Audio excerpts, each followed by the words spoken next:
The pirate Evan Cross had connected with a divine healer system. Every time I heal someone else, I gain experience and medical mystery boxes drop. Inside the medical mystery boxes, all kinds of different items can be unlocked. Whether it's the compendium of Materia Medica or Conqueror's Hockey, or even God-tier devil fruits, everything is available. That's why I treat those kids on Chrysanthemum Island like renewable harvest crops. Beat them up, then heal them then beat them again. Mainly it's about maximizing the recycling loop. Until now, all of Chrysanthemum Island no longer has anyone who can give me fresh experience points anymore. I looked down at the experience bar that hadn't budged in ages. Looks like it's time to consider setting sail. My gaze turned toward the endless ocean. That's the only path for me to take another step forward. Suddenly at the horizon where sea meets sky, a small black dot gradually enlarged. It was a pirate ship. As the ship drew closer, the sail flag bearing a skull wearing a straw hat became clearer. The skull's mouth gaped wide open, revealing an unbridled, arrogant aura. The corner of my mouth curved upward. I jumped down from the wooden post. My small frame landed steadily, without stirring up a single speck of dust. Finally, they've arrived. The Roger Pirates. Ha ha ha, what an interesting treasure. A man wearing a captain's hat, with two flamboyant black mustache clusters, jumped down from the deck, spreading his arms wide, laughing thunderously. Gold D. Roger. Beside him stood a man with long golden hair flowing to his shoulders, with a composed expression. Observing this unfamiliar island, Captain, we're running low on rum. We need to restock, Silver's Rayleigh reminded. Then let's head to the best tavern on the island. Roger waved his arm powerfully. His heroic spirit soared to the heavens. Right at that moment, a small figure blocked their path. Someone on your ship is sick, aren't they? I raised my head, looking at the legendary man before me. My tone calm, not childlike at all. My voice clear yet carrying undeniable certainty. Roger paused for a moment, looking down at the kid who didn't even reach his waist. Grinning widely, he said, "Kid, how did you know?" Rayleigh also showed interest. He didn't recall anyone on the ship showing symptoms. I smelled it, my nose twitched slightly. The scent of rotting flesh mixed with low-quality herbs. On his left leg, I pointed at a large crew member behind Roger. That crew member's face immediately changed. "What nonsense are you spouting?" The crew member reflexively protested, but his eyes avoided contact. Roger turned to look at him. His smile unchanged, but his gaze had become sharp. "Scott, roll up your pants."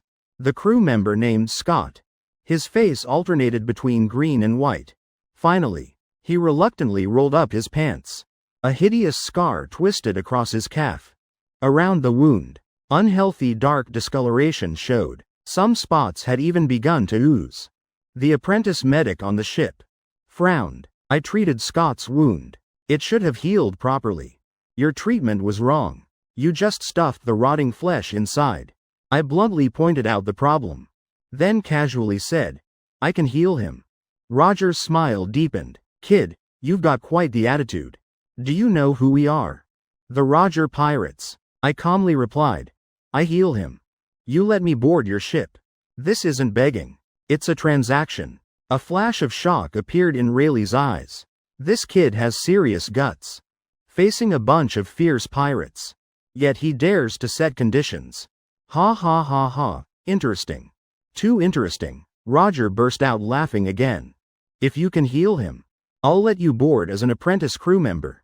I didn't waste more words. From the small cloth bag I carried, I took out a set of silver needles and several small, oddly shaped knives. "Hold him down, the treatment will hurt a bit." Before starting treatment, I said to the pirates nearby. Several pirates looked at each other, finally stepped forward to hold down Scott's limbs. Scott was about to say, "I'm not afraid of pain." My knife had already descended.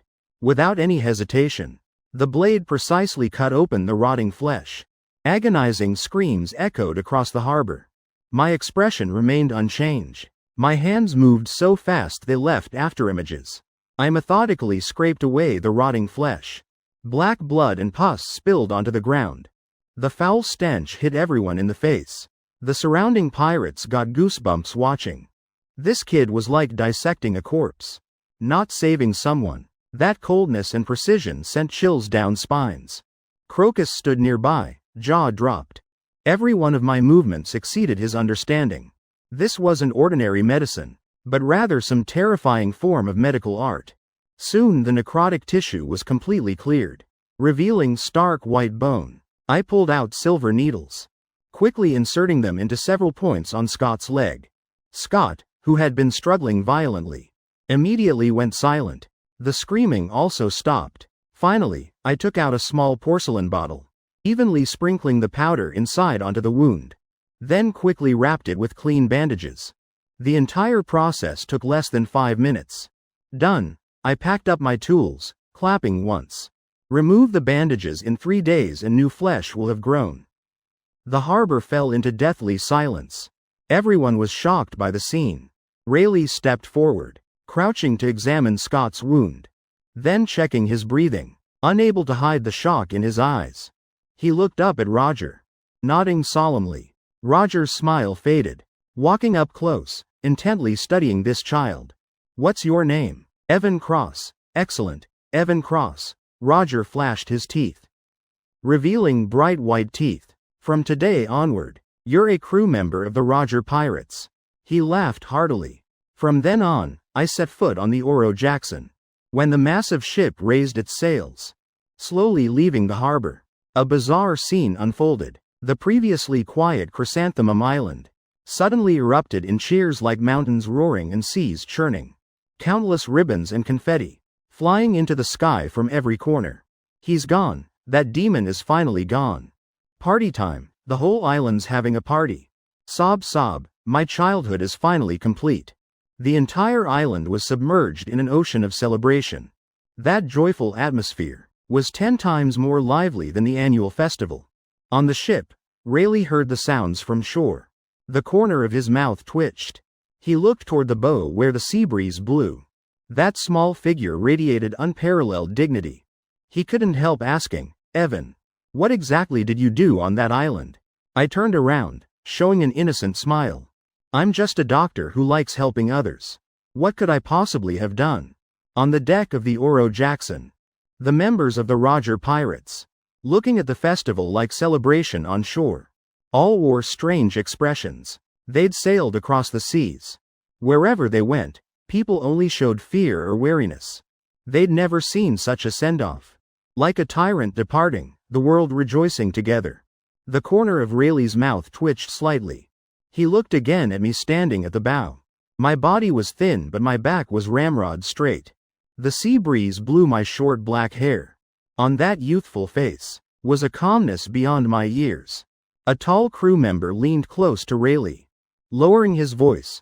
"First mate, this kid might not be simple. Why do I feel like we've added someone terrifying to our ship?" Rayleigh didn't answer. His gaze only grew deeper. Roger didn't care at all. He plopped down on the ship's rail, laughing loudly, "Ha ha ha. That's right, this is what my pirate crew should be like. Wherever we go, we should make some noise. Evan, from today on, you're our ship's doctor." "Wait," a shrill voice suddenly interrupted. "Captain, how can he be the ship doctor? How old is he anyway? Besides, aren't there only 2 of us apprentices?" Everyone turned around, seeing a red-nosed teenager, pointing angrily, wearing a ridiculous hat, his face full of dissatisfaction. It was Buggy the Clown. Beside him, a red-haired teenager also looked on curiously. Though he said nothing, his eyes clearly showed doubt. That was Shanks, the future emperor. Roger picked his nose, casually saying, "Didn't he heal Scott's leg? Even Crocus couldn't do anything, but he succeeded.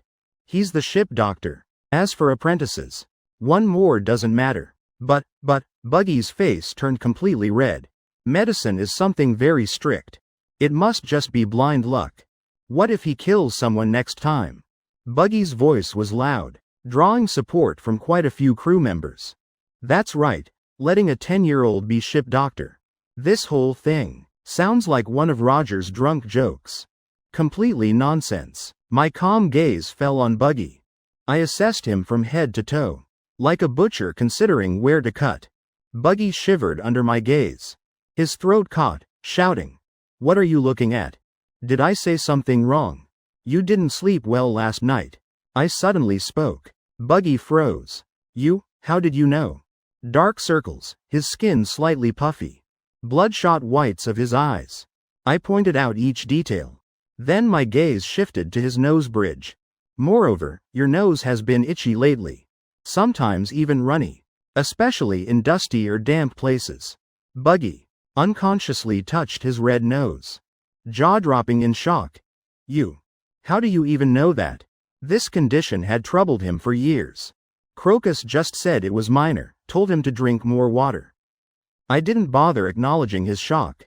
Continuing. This is chronic rhinitis. Not hard to treat, but you'd better cut down on the yelling. Otherwise it'll increase strain on your throat, making your already slightly inflamed tonsils completely shut down.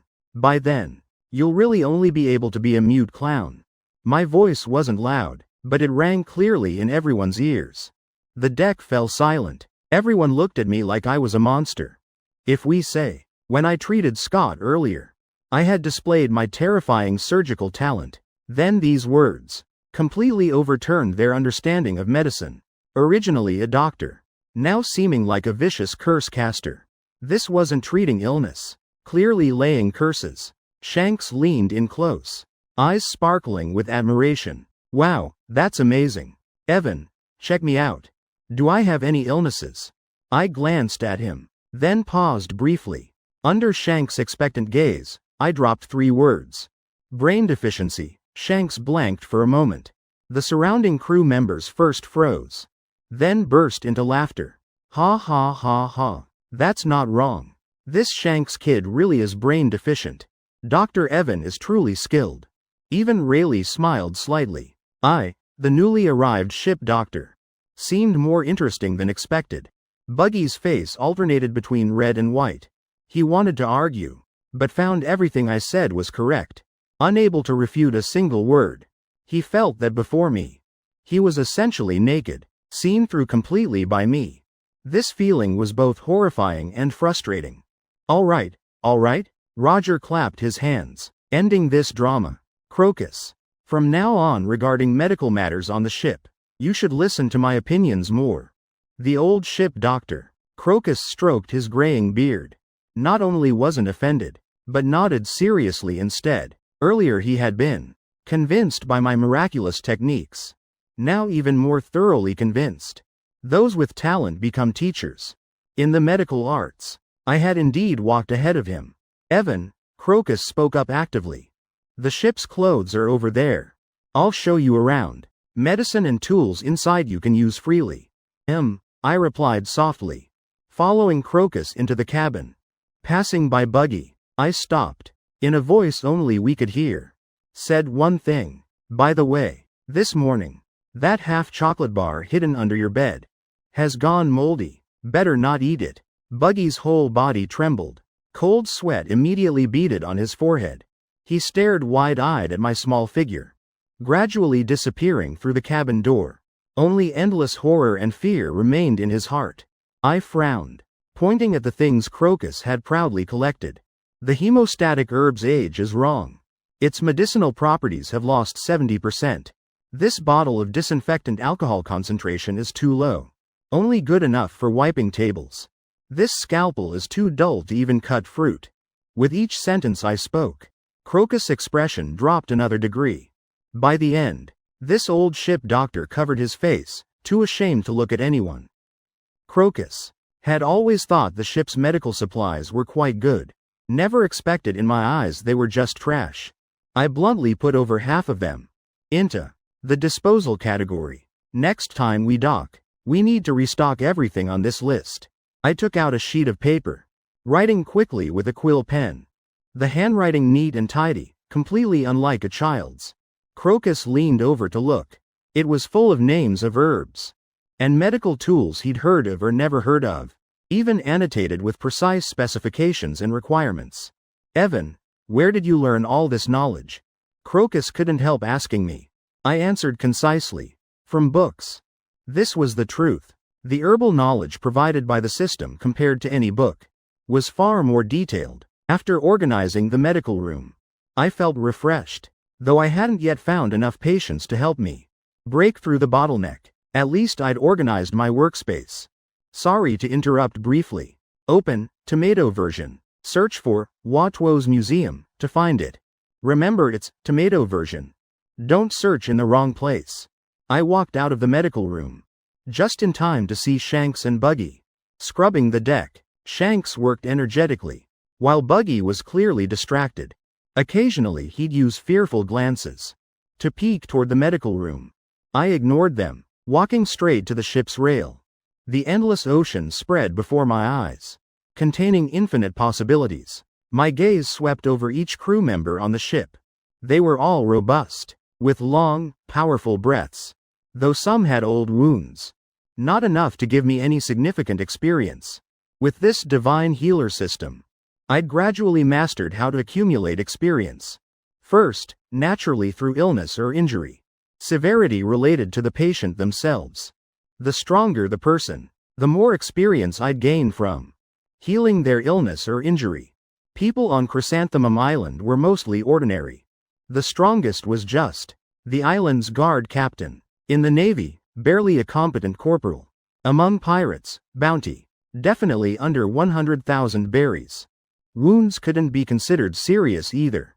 Moreover, most people in the pirate world had healthy constitutions, rarely getting seriously ill. But once they did, it was usually terminal, nearly incurable. Over the years, patients who could give me experience had all been healed by me.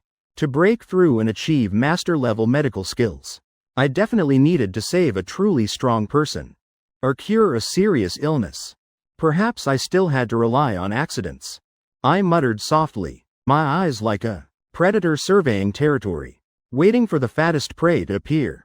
I need a sufficiently critical patient, or a serious illness, to give me the chance to cross the master threshold. And on these seas, accidents always come fastest. Days with the Roger pirates passed like rum, intense and free. During the day they trained on deck, fishing and boasting. At night gathering around campfires, drinking and singing. I gradually adapted to this life. Most of the time I stayed in the medical room organizing herbs, or studying thick medical texts. Those books I'd gotten from medical mystery boxes. Content about human anatomy, and meridian annotations, including things beyond this world's understanding.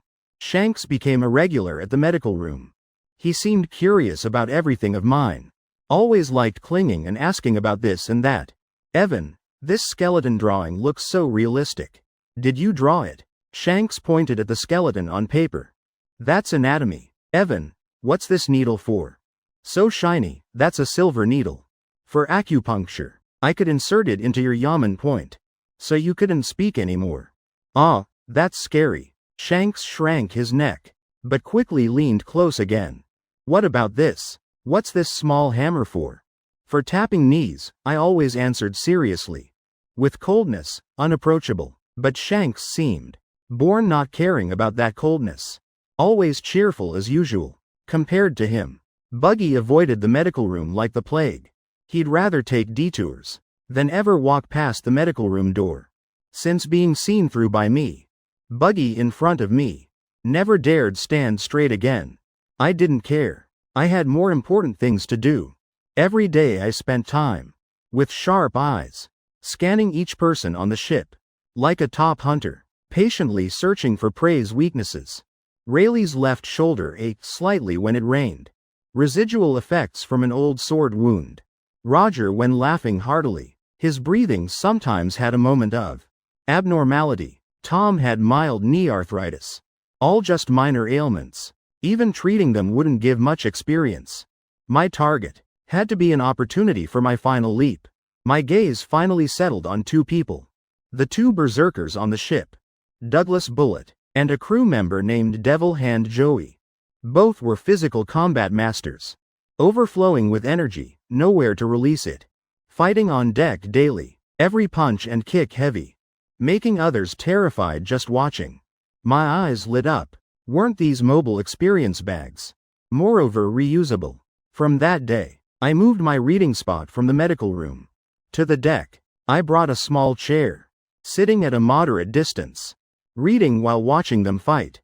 Every time fists collided with dull thuds, the corner of my mouth would curve into a barely visible smile. That look made Shanks and Buggy beside me shiver. "Hey Shanks," Buggy whispered. "Don't you think Evan's smile is scary?" Shanks scratched his head. "What's wrong?" "I think he's just cheering for Joey and them." Buggy rolled his eyes, completely hopeless, expecting anything from this airhead. He'd bet his red nose. I was absolutely hoping someone would get seriously injured. That premonition quickly materialized. That day the Oro Jackson entered waters with unstable weather. One moment the sky was clear. The next, dark clouds swirled. Strong winds arose. Rain poured onto the deck, waves like mountains crashing into the hull. Everyone hurried to furl sails, secure cargo.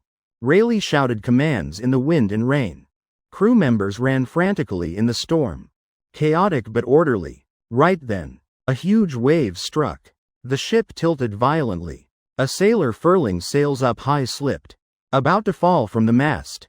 In that hair's breadth moment, Bullet shot forward like an arrow.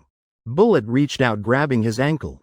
But the enormous impact still made Joey's back slam hard into the ship's rail. Joey let out a strangled groan. His face immediately turned deathly pale. Bullet held him tight, roaring, arms clenching, forcibly pulling him back from midair. When the wind and waves passed, the crew quickly surrounded them. "Joey, are you okay?" Joey leaned against the rail, breathing heavily. Cold sweat streaming down. "Back feels like it's broken." Crocus quickly stepped forward to examine. He felt along Joey's spine. His expression became extremely grave. "This is bad, spinal dislocation. Moreover, bone fragments might have pressed into nerves. This kind of injury can be treated on ship." Everyone's hearts sank. Spinal injury. On the seas. Almost equivalent to a death sentence for a pirate. Just as everyone was desperately confused, a calm voice rang out. "Take him to the medical room, lay him flat." Without anyone noticing, I stood at the crowd's edge, wearing an ill-fitting raincoat, carrying my small bag. The storm seemed to have no effect on me. My gaze frighteningly calm. "Evan," Rayleigh looked at me. "Are you certain?" "Not completely certain," I answered honestly. "But if we keep delaying, he'll spend the rest of his life in bed." Roger stepped forward, looking deeply at me, then waved powerfully. "Listen to him." Several crew members immediately carefully carried Joey into the medical room. In the medical room, I had everyone leave, keeping only Crocus as assistant. "Cut off his shirt." My instructions clear and swift. Crocus held scissors, decisively cutting away Joey's soaked shirt, revealing the swollen back. I wore specially made thin gloves like cicada wings, fingers gently sliding along Joey's spine. My movements very light, but made Joey convulse in pain even unconscious. Thoracic vertebra 7 and thoracic vertebra 8 severely dislocated, with fractures. A fingernail-sized bone fragment lodged in the spinal canal, less than 2 millimeters from the main nerve. I closed my eyes, as if running a CT scan in my head, accurately stating the injury condition. Crocus watched in utter horror. How could this be, without any tools? Just by touch to know this much detail. Surgery then, I opened my eyes. A flash of excitement in them, finally here. The experience opportunity I dreamed of. Surgery right here. Crocus paled. The ship is still rocking. And spinal surgery, so I need your help. I took from my cloth bag a set of unheard of surgical instruments, carefully sterilizing over an alcohol lamp. Hold his shoulders tight, no matter how the ship rocks. Must ensure his upper body stays absolutely stable. Crocus looked at my incredibly steady hands, all doubts extinguished in his heart. He nodded seriously, using all strength to hold Joey down. I picked up a scalpel thin as a willow leaf. Outside the window, thunder roared, wind howling, the ship with the rhythm of huge waves, violently rocking back and forth. But in that swaying medical room, my hands remained steady as bedrock. the blade gliding through flesh, precisely avoiding blood vessels and main nerves. Every movement full of rhythm, as if not performing dangerous surgery, but sculpting. A perfect work of art, muscles separated, tracking the bone fragment. Found it. Crocus stood beside, soul trembling. He swore he'd never seen surgery so insane yet precise. In the howling storm at sea, on a constantly rocking ship, performing the world's most delicate spinal surgery. This kid's medical skills were truly terrifying. Time passed second by second. Sweat beaded thick on my forehead. This surgery consumed enormous mental energy. Finally, I used special bone forceps, carefully grasping that fatal bone fragment. Right then, an unprecedented massive wave struck. The Oro Jackson was thrown high, then slammed down hard. Everything in the medical room flew chaotically. Crocus held the patient tight, his own head split open bleeding. As for me, in that moment of heaven and earth spinning, between weightlessness and crushing force, my wrist at an impossible angle trembled slightly, neutralizing all the shock. My hand remained stable on the patient's back. The bone fragment successfully removed, without damaging any nerves. Next was realignment, then suturing closed. When the last stitch went down, I exhaled a long breath. Setting down the instruments, my whole body swayed, nearly collapsing. Congratulations, host, on successfully treating severe spinal injury patient. Experience plus 100. Experience 100,099 100,000ths. Skill level increased. Current, Grandmaster Physician. A warm current flooded through my entire body. I felt my understanding of life had instantly elevated to a completely new realm. The moment my skill broke through to Grandmaster, I saw the whole world change. Not just through sight or touch, but as if I'd gained a new type of perception. I could seemingly see the flow of life itself. That indescribable energy, within every living body, operating in various different forms. The life force of healthy crew members, like steadily burning flames, strong and pure, while Joey's life force, just pulled back from the brink of paralysis by me, was like a dying ember in the wind. Though I'd kept it from extinguishing, it remained pitifully weak. Evan, are you all right? Crocus ignored his own head wound, asking after me with concern. I shook my head, looking up at Crocus. In my vision, beside the old ship doctor's life flame, swirled a layer of pale gray mist, especially around his liver and lungs. Crocus, you drink too much, and have been smoking for over 40 years. I said calmly. Your liver has begun cirrhosis. Your lungs also show signs of hardening.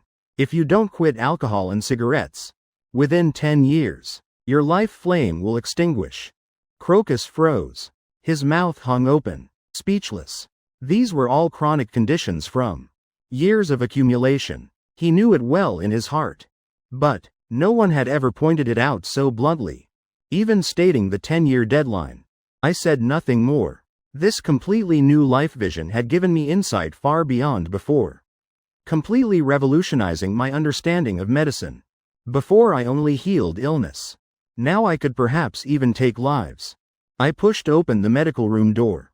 Outside, Roger, Rayleigh and the core crew members were all anxiously waiting. Seeing me emerge, all eyes immediately focused on me. How is it? Roger's voice carried rare tension.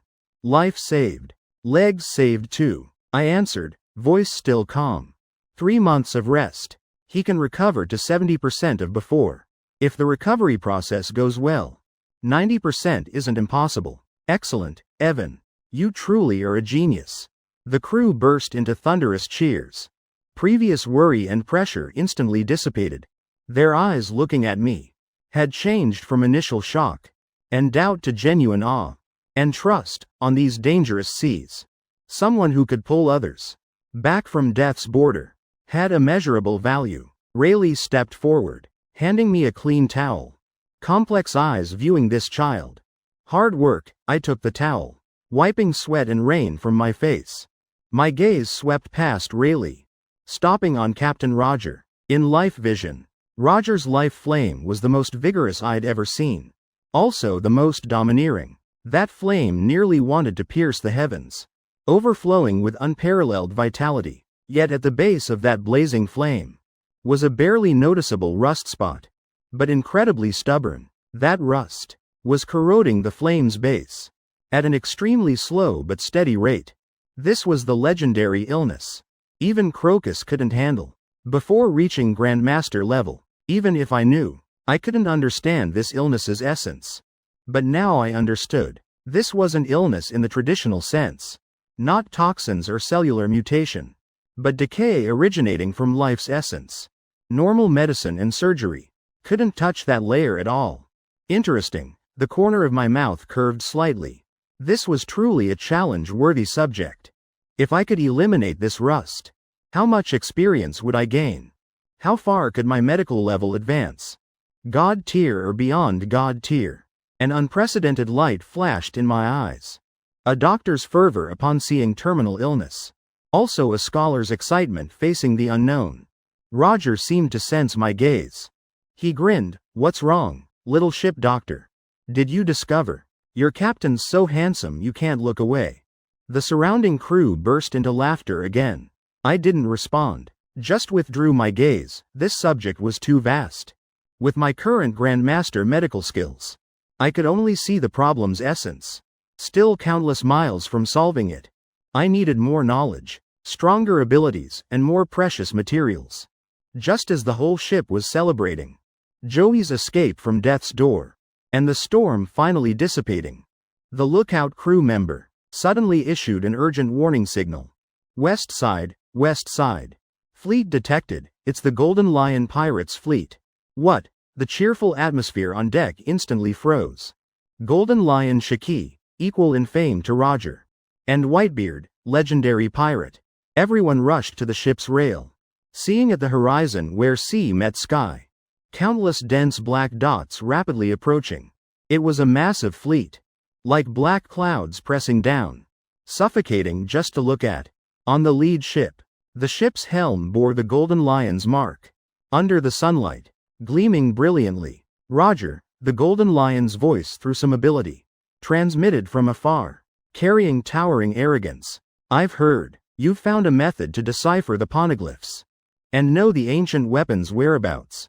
Become my deputy. With my fleet, your strength, plus the ancient weapons, together we'll rule the entire world. The Roger pirates' crew all paled, drawing their swords. Roger picked his ear, looking up and laughing loudly. Shaki, has your brain been crushed by the ship's wheel? I have no interest in ruling the world. What I want is this. He raised his thumb, pointing at the endless sky and sea. Free and unfettered adventure, then there's nothing more to say. The Golden Lion's voice turned cold. Everyone, sink the Oro Jackson for me. Capture Roger alive, open fire, kill them all. Over 100 cannons roared in unison. Cannonballs trailing thick black smoke rained down on the Oro Jackson like hail. Rayleigh drew his longsword, sword energy rampaging, directly slashing several cannonballs midair.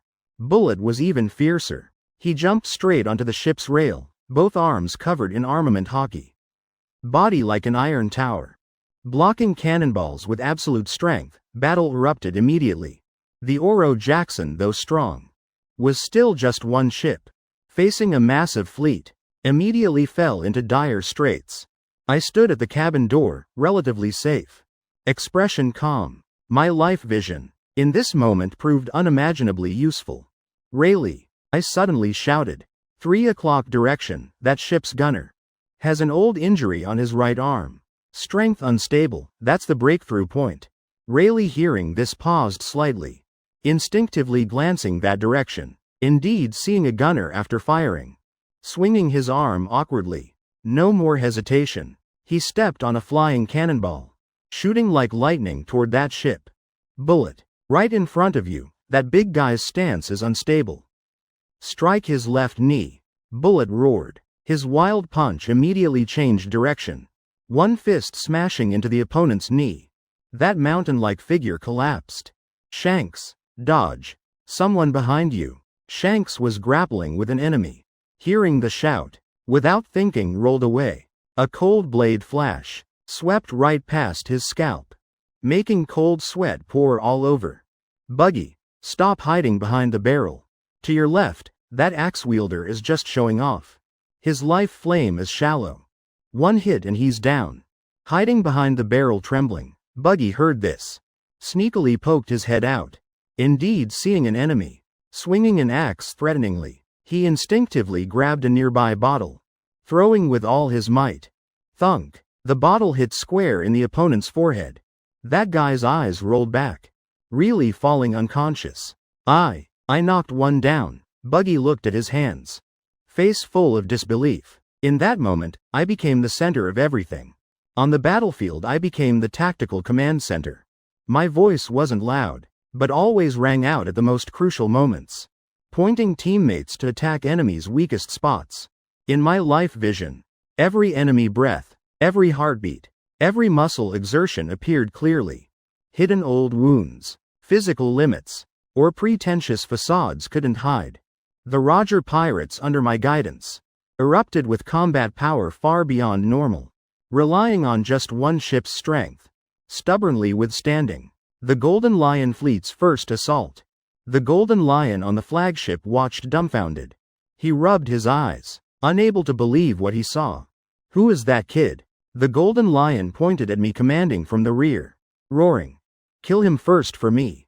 Several elite pirates immediately took orders, circling around the main battlefield, flanking straight toward me. The corner of my mouth finally curved into a cold smile. This was the moment I'd been waiting for. No matter how brilliant the commanding, one needs self-defense.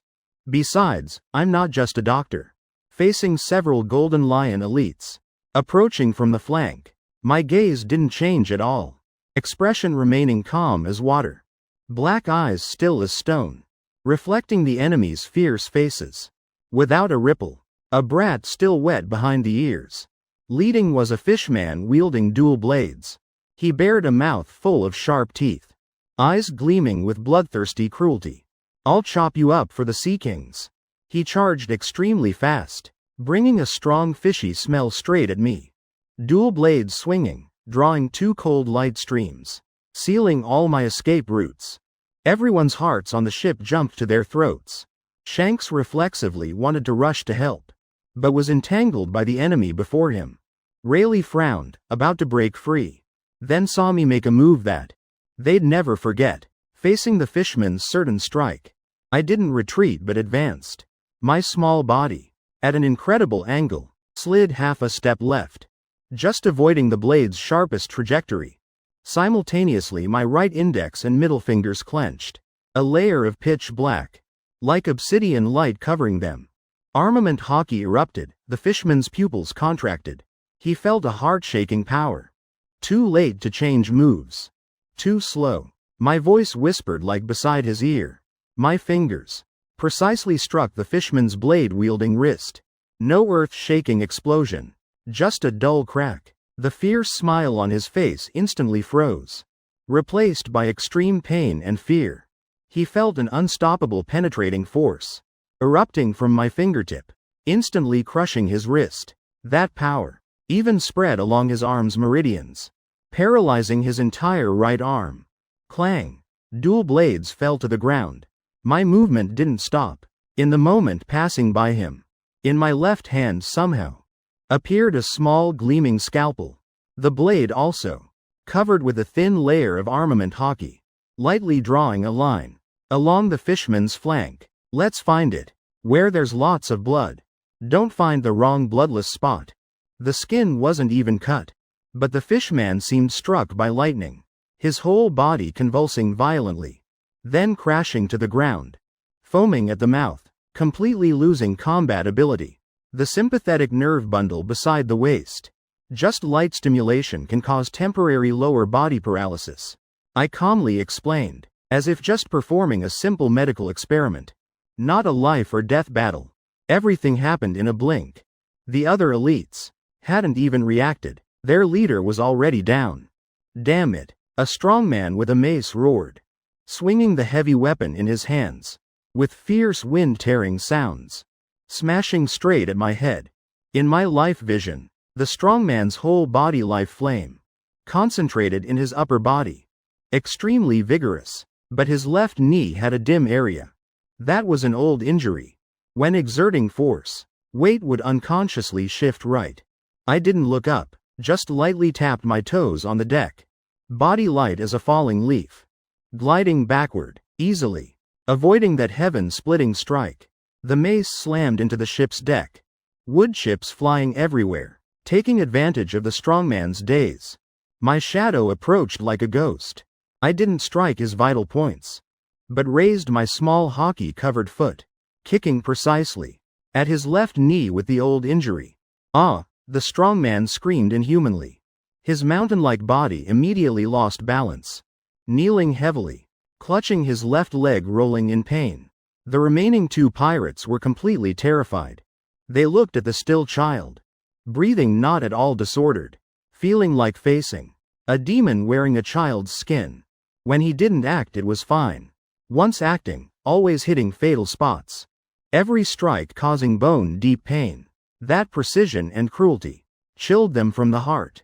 What kind of monster are you exactly? One trembled and cried out. I tilted my head, showing an innocent smile that nearly made Buggy faint. I'm just a doctor. Before finishing speaking, my figure vanished on the spot. The two pirates only saw their vision blur, then felt coolness at their throats, like being bitten by a mosquito. Then numbness, spreading throughout their bodies. They could only watch helplessly as their bodies completely lost control, collapsing to the ground. I sheathed the scalpel, the blade without a drop of blood. Carotid artery, with just appropriate pressure, will cause temporary cerebral ischemia, leading to fainting. Measured strikes, not taking lives. I still muttered explanations like a medical lesson. A bizarre scene appeared on deck. Whether Roger Pirate's crew, or Golden Lion Pirates, all who witnessed this scene simultaneously stopped, eyes wide, jaws dropped. Buggy hiding behind the barrel, body shaking like a sieve. Now he finally understood why the island people cheered like that. Truly a demon, beating people while conveniently teaching on the spot. The sword in Shank's hand nearly slipped. His eyes, looking at me, had changed from worship to fervor. Too cool. This scene was even cooler than the captain and Rayleigh fighting. Rayleigh took a deep breath, one move downing the backstabber, his eyes viewing me full of shock. This wasn't just innate armament hockey, nor simply dominance, but complete understanding of human body weaknesses, combined with terrifyingly precise strikes. My fighting style was itself a terrifying medical art. Ha ha ha ha ha. The silence was broken by sky-shaking laughter.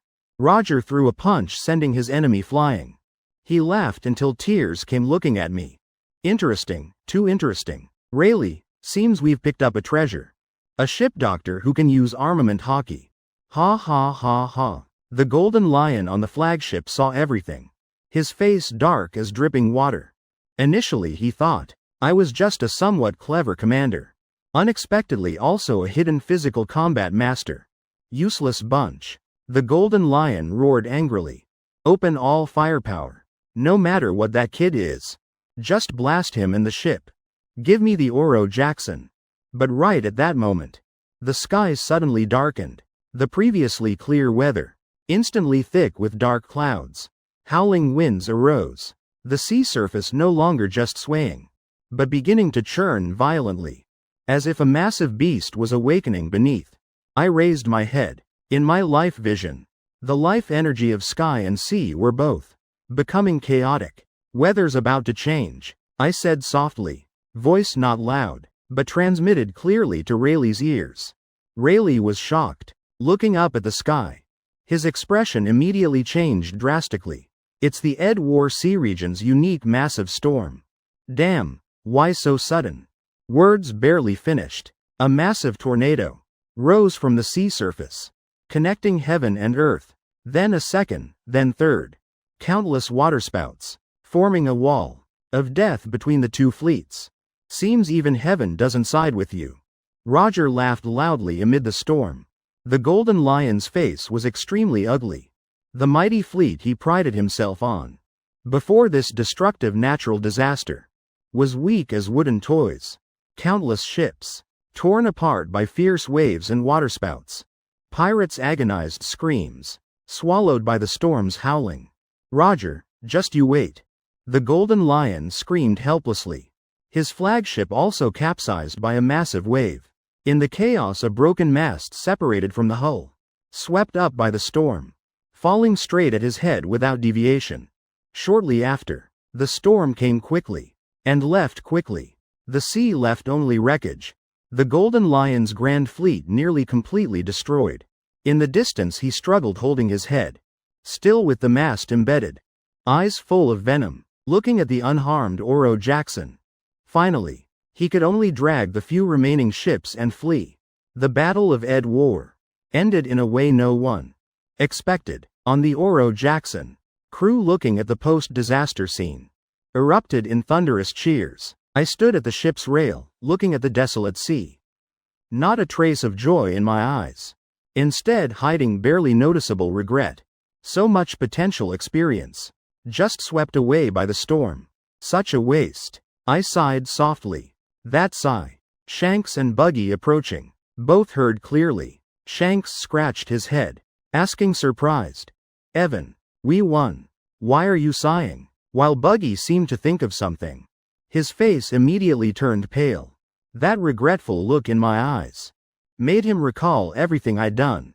A terrifying thought suddenly rose in his mind. This demon wasn't mourning the dead pirates, but regretting not having the chance to personally beat them half dead, then heal them one by one.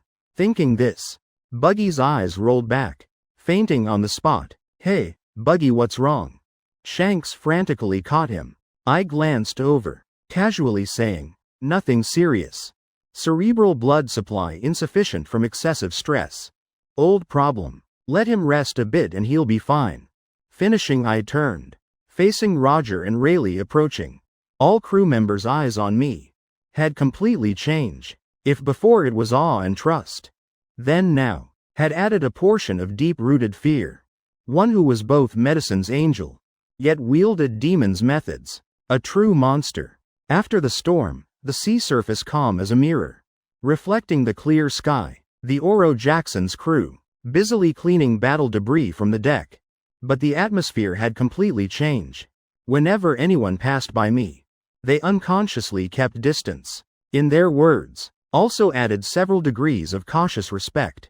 Occasionally sneaking glances, mixed with curiosity, respect and fear. As if wanting to confirm, in this seemingly harmless boy's body, whether an ancient demon truly lurked. Buggy gradually woke, opening his eyes to see me squatting before him, holding a silver needle in hand, gleaming in the sunlight. Buggy, scared, jumped like a carp, rolling and crawling straight behind Shanks, lips trembling, unable to speak. "I just wanted to check if you had a concussion." I withdrew the silver needle, calmly explaining, "But seeing you jumping around like that, probably just cowardice. By the way, when you just jumped up, you strained your third lumbar vertebra. Tonight's sleep will be a bit sore." Buggy's face immediately fell. He rubbed his back, indeed feeling dull pain there. This monster even knows that. Shanks conversely excitedly rushed to my side, eyes sparkling brighter than stars. "Evan, that move earlier was so cool. That light touch then, crack, thing. Can you teach me?" "Can't teach you." I glanced at him. "Your coordination is too poor. Power control also nothing to speak of. Learning this would only dislocate your own fingers before even touching the enemy." Shanks' face immediately scrunched like bitter melon. The surrounding crew laughed good-naturedly. The tense atmosphere eased considerably. They gradually realized though my methods were terrifying. As long as you didn't provoke the blade, I was still just the quiet, cold-faced little doctor as before. Rayleigh leaned against the ship's rail lighting a cigarette, taking a deep breath, then stepping before me. He wasn't like the others. Not focused on my combat power, but asking a deeper question. "Evan, what do you want?" That question made the whole deck suddenly silent. All eyes focused on me. Everyone curious. Such a mysterious and powerful child. What was his purpose boarding this ship? I raised my head, meeting Rayleigh's gaze, black eyes unwavering. I need patience. I answered frankly and directly. Stronger patience. More difficult illnesses. Chrysanthemum Island can no longer satisfy me. This answer exceeded everyone's expectations. Not treasure. Not fame. Nor adventure. My purpose. So pure it made others feel bizarre. Rayleigh was silent a moment. He'd seen the obsession in my eyes. Not battle lust, but like a master craftsman. Searching for the perfect materials. To hone his skills. But the crew on board can't endure what you did on Chrysanthemum Island. Heal then beat then heal, Rayleigh said slowly. I nodded. So I need real patience. My gaze casually glanced toward Roger, laughing loudly not far away. Right then, in my mind rang a clear sound. Ding. Detected host completed survival and tactical command. In extreme battlefield conditions. And successfully displayed ability beyond current level. Special reward. Unique medical mystery box X1, open? An uncontainable excitement flashed in my eyes. This was my first combat reward. Open, I mentally commanded. Congratulations host on receiving Grandmaster level supplementary skill.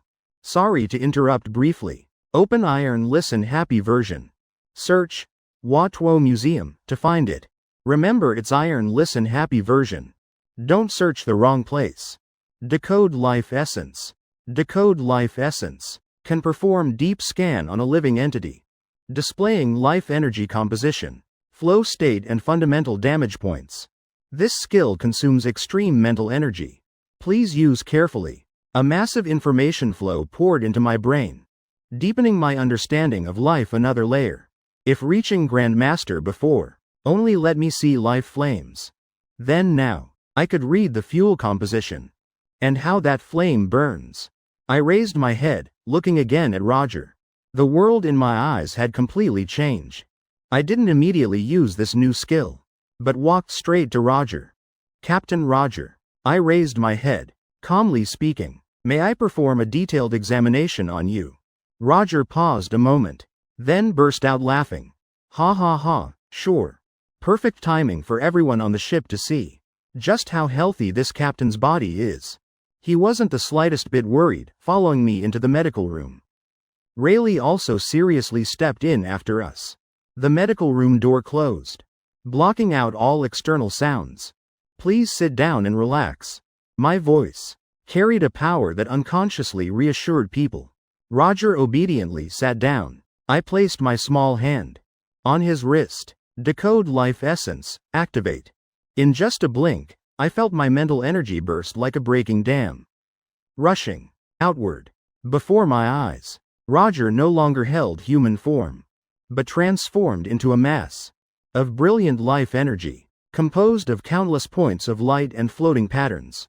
That life flame, compared to any I'd ever seen, was exponentially more magnificent and domineering. It was like a star, radiating endless light and heat. But deep within that star's core, in the ultimate depths of life's origin, I saw that rust. Under life essence analysis, the rust was no longer a vague concept, but a corrupted code segment in the life structure. Like an undeletable virus, clinging to Roger's life origin, slowly but stubbornly gnawing away, bit by bit destroying his existence. Every time Roger erupted with powerful vitality, that corrosion accelerated another degree. His strength was shortening his own lifespan. This was an illness originating from the rule layer. No medicine could cure it. No medical technique could treat it. All medical techniques of this world were helpless before it. After a long while I slowly opened my eyes. Face deathly pale. Fine sweat beading on my forehead. How is it, little ship doctor? Roger grinned widely. His smile still brilliant, but deep in his eyes, hidden was a thread of tension even he didn't realize. I was silent for a long time. So long that Rayleigh almost had to speak up. I can't cure it yet. I finally spoke. Voice hoarse. The air in the medical room instantly froze. Rayleigh's heart sank. The smile on Roger's face disappeared for the first time. He'd weathered countless storms, faced countless powerful enemies, never knowing fear. But at this moment, hearing that verdict from the mouth of the doctor he trusted, Even Rayleigh felt a thread of helplessness. But then I changed my tone. My pale face. Black eyes gleaming strangely. Before I have the ability to cure you, I can help extend your life first. What do you mean? Rayleigh hurriedly asked. This illness can't be cured by conventional means. My voice calmed again. It's consuming your life origin. I can't eliminate it at the root. But I can find ways to slow that corrosion, or replenish the origin that's been depleted. I looked straight at Roger, speaking clearly word by word. This requires a long journey, crossing the entire world, to search for things that only exist in legend. I took out a piece of parchment from my chest, using a quill pen, quickly writing several names on it. Millennium Life Wine brewed on the floating island. Heart of the Sea King in the deep forest. 10,000 meters beneath the ocean. Undying fire seed burning for 1,000 years. In the volcanic island's core. And the origin flower blooming on the final island, Raftel. With each name I wrote, Rayleigh's expression grew heavier. These things only existed in the most ancient myths and the wildest legends. Completely impossible to search for. How was this different from a direct death sentence? Yet when Roger heard these names, the gloom on his face instantly vanished. Roger grabbed the parchment, looking at those fantastical names. He wasn't despairing at all. Instead, burst into louder laughter than ever before. Ha ha ha ha! Roger slapped my shoulder hard. The force so great I heard my bones creak. Extending life, huh? This isn't extending life. He raised the parchment high, eyes burning with unprecedented bright flames. This is a treasure map. A map leading to miracles. An unprecedented adventure. Roger's voice overflowed with passionate excitement. Searching for legends within myths. Curing an incurable disease. Isn't this more interesting than becoming Pirate King? Rayleigh looked at his captain burning with fighting spirit. Even more excited than before. He helplessly smiled slightly. His eyes also dissolving worry into reassurance. That's right, this was his goal. Roger. The man who always aimed for the most impossible goals. To issue challenges. I looked at Roger's blazing life flame. The corner of my mouth also curved up slightly. This is right. This is what's worth my challenge. A supreme subject sufficient to break through to God-tier medicine. Curing the Pirate King. That thought made my blood boil. After the battle later, called the Battle of Ed War by posterity, on the Oro Jackson, the atmosphere had undergone a strange transformation. The crew's attitude toward me, from surprise at the little ship doctor to fear of the little demon, finally transformed into fanatical worship. Like a walking good luck charm. The most direct manifestation of this worship was the medical room door becoming busy with traffic. Dr. Evan, recently I haven't had much appetite. Could you check if I have some terminal illness? A burly pirate with a scarred face, carefully carrying an apple, asked with a gloomy face. I glanced at him and snorted lightly. You just drank too much rum yesterday. Your taste buds are temporarily paralyzed. Also, your third left molar has a cavity. If not treated, you'll need extraction next month. If you want to eat apples, you can only chew on the right. The burly pirate rejoiced like receiving amnesty, bowing repeatedly in thanks before backing out. Another tall, thin sailor approached, mysteriously lowering his voice. Recently, I keep feeling someone watching my back. Am I cursed? I pointed behind him, at another sailor also in line. He wants to cut in line, been staring at you for 10 minutes. Your illness is paranoid delusions. Staying away from crowds would help alleviate it. The line cutter scratched his head embarrassedly. The queue burst into loud laughter. Shanks became my most loyal supporter. And also herb supplier. Every day his most enthusiastic task was bringing me all sorts of weird things. Wow, I caught this glowing fish. Will eating it make me immune to all diseases? Shanks excitedly held up a still struggling deep-sea fish. That's an anglerfish. Tough meat. Contains mild toxins. Eating it causes diarrhea and neurological dermatitis. Its luminescent organ can be dried and ground to powder. Used as low-quality lighting material. If you want both diarrhea and full-body itching, go ahead and try, I said coldly without looking up, flipping through my notes. Shanks immediately threw the fish back into the sea dejectedly. But the next day, he excitedly ran over again. I found this in the deck cracks. After the heavy rain, transparent and sparkling, must be a rare treasure. He carefully held in his hands a transparent jelly-like substance.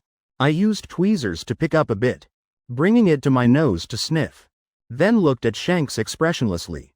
This is seabird droppings mixed with rainwater. Fermented overnight into gel, complex composition, but mainly uric acid. Shanks' face immediately turned green. He rushed to the ship's rail at top speed, washing his hands for 10 straight minutes. While Buggy was at the other extreme.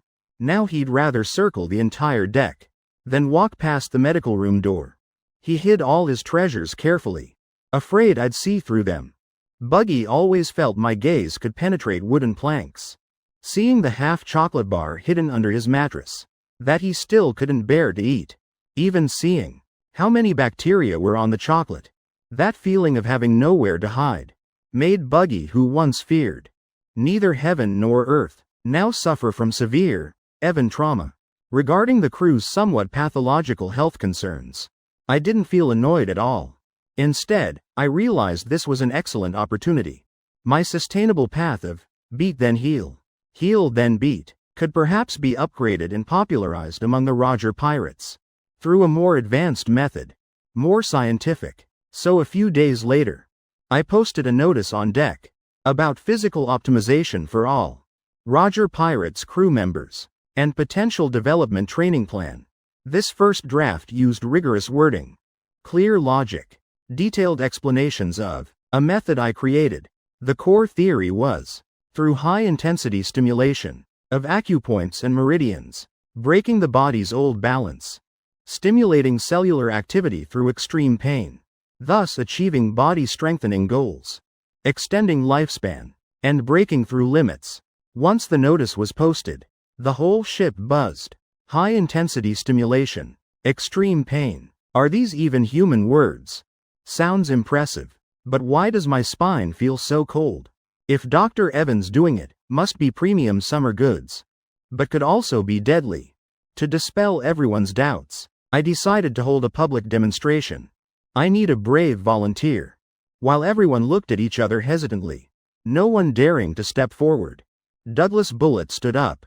This muscle-bound berserker was interested in any method that could make him stronger.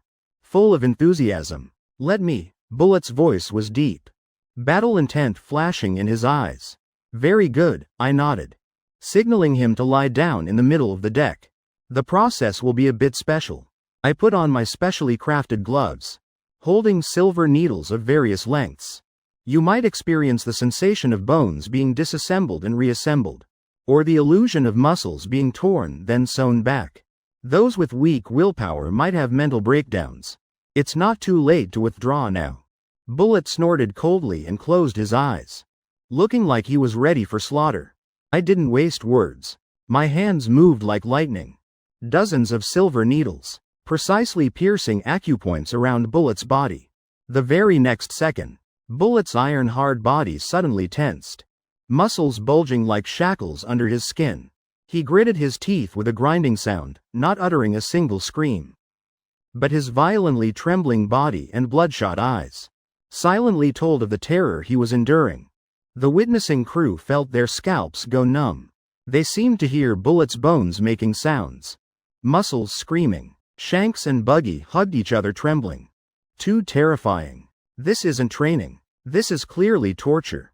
10 minutes later, I'd withdrawn all the silver needles. Sorry to interrupt briefly. Open Sweet Listen Happy version. Search Wa Tuo's treasure to find it. Remember, it's Sweet Listen Happy version. Don't search the wrong place. Bullet lay motionless on the deck, his whole body drenched in sweat, like he'd been pulled from water. He won't die, right? Buggy asked, trembling. Words barely finished, Bullet suddenly sprang up from the ground. He felt his body, eyes full of incredible shock and power. My strength seemed stronger.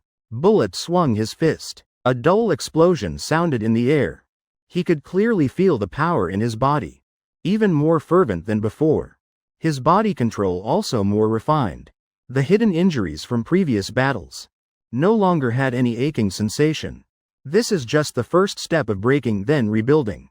I wiped my hands and said, once a week. Persist for 3 months. Your strength will increase by at least 30%. The deck immediately exploded. Everyone looked at me with fervent eyes. Previous fear completely vanished, replaced by infinite desire. On these seas, strength was everything. To increase strength by 30%.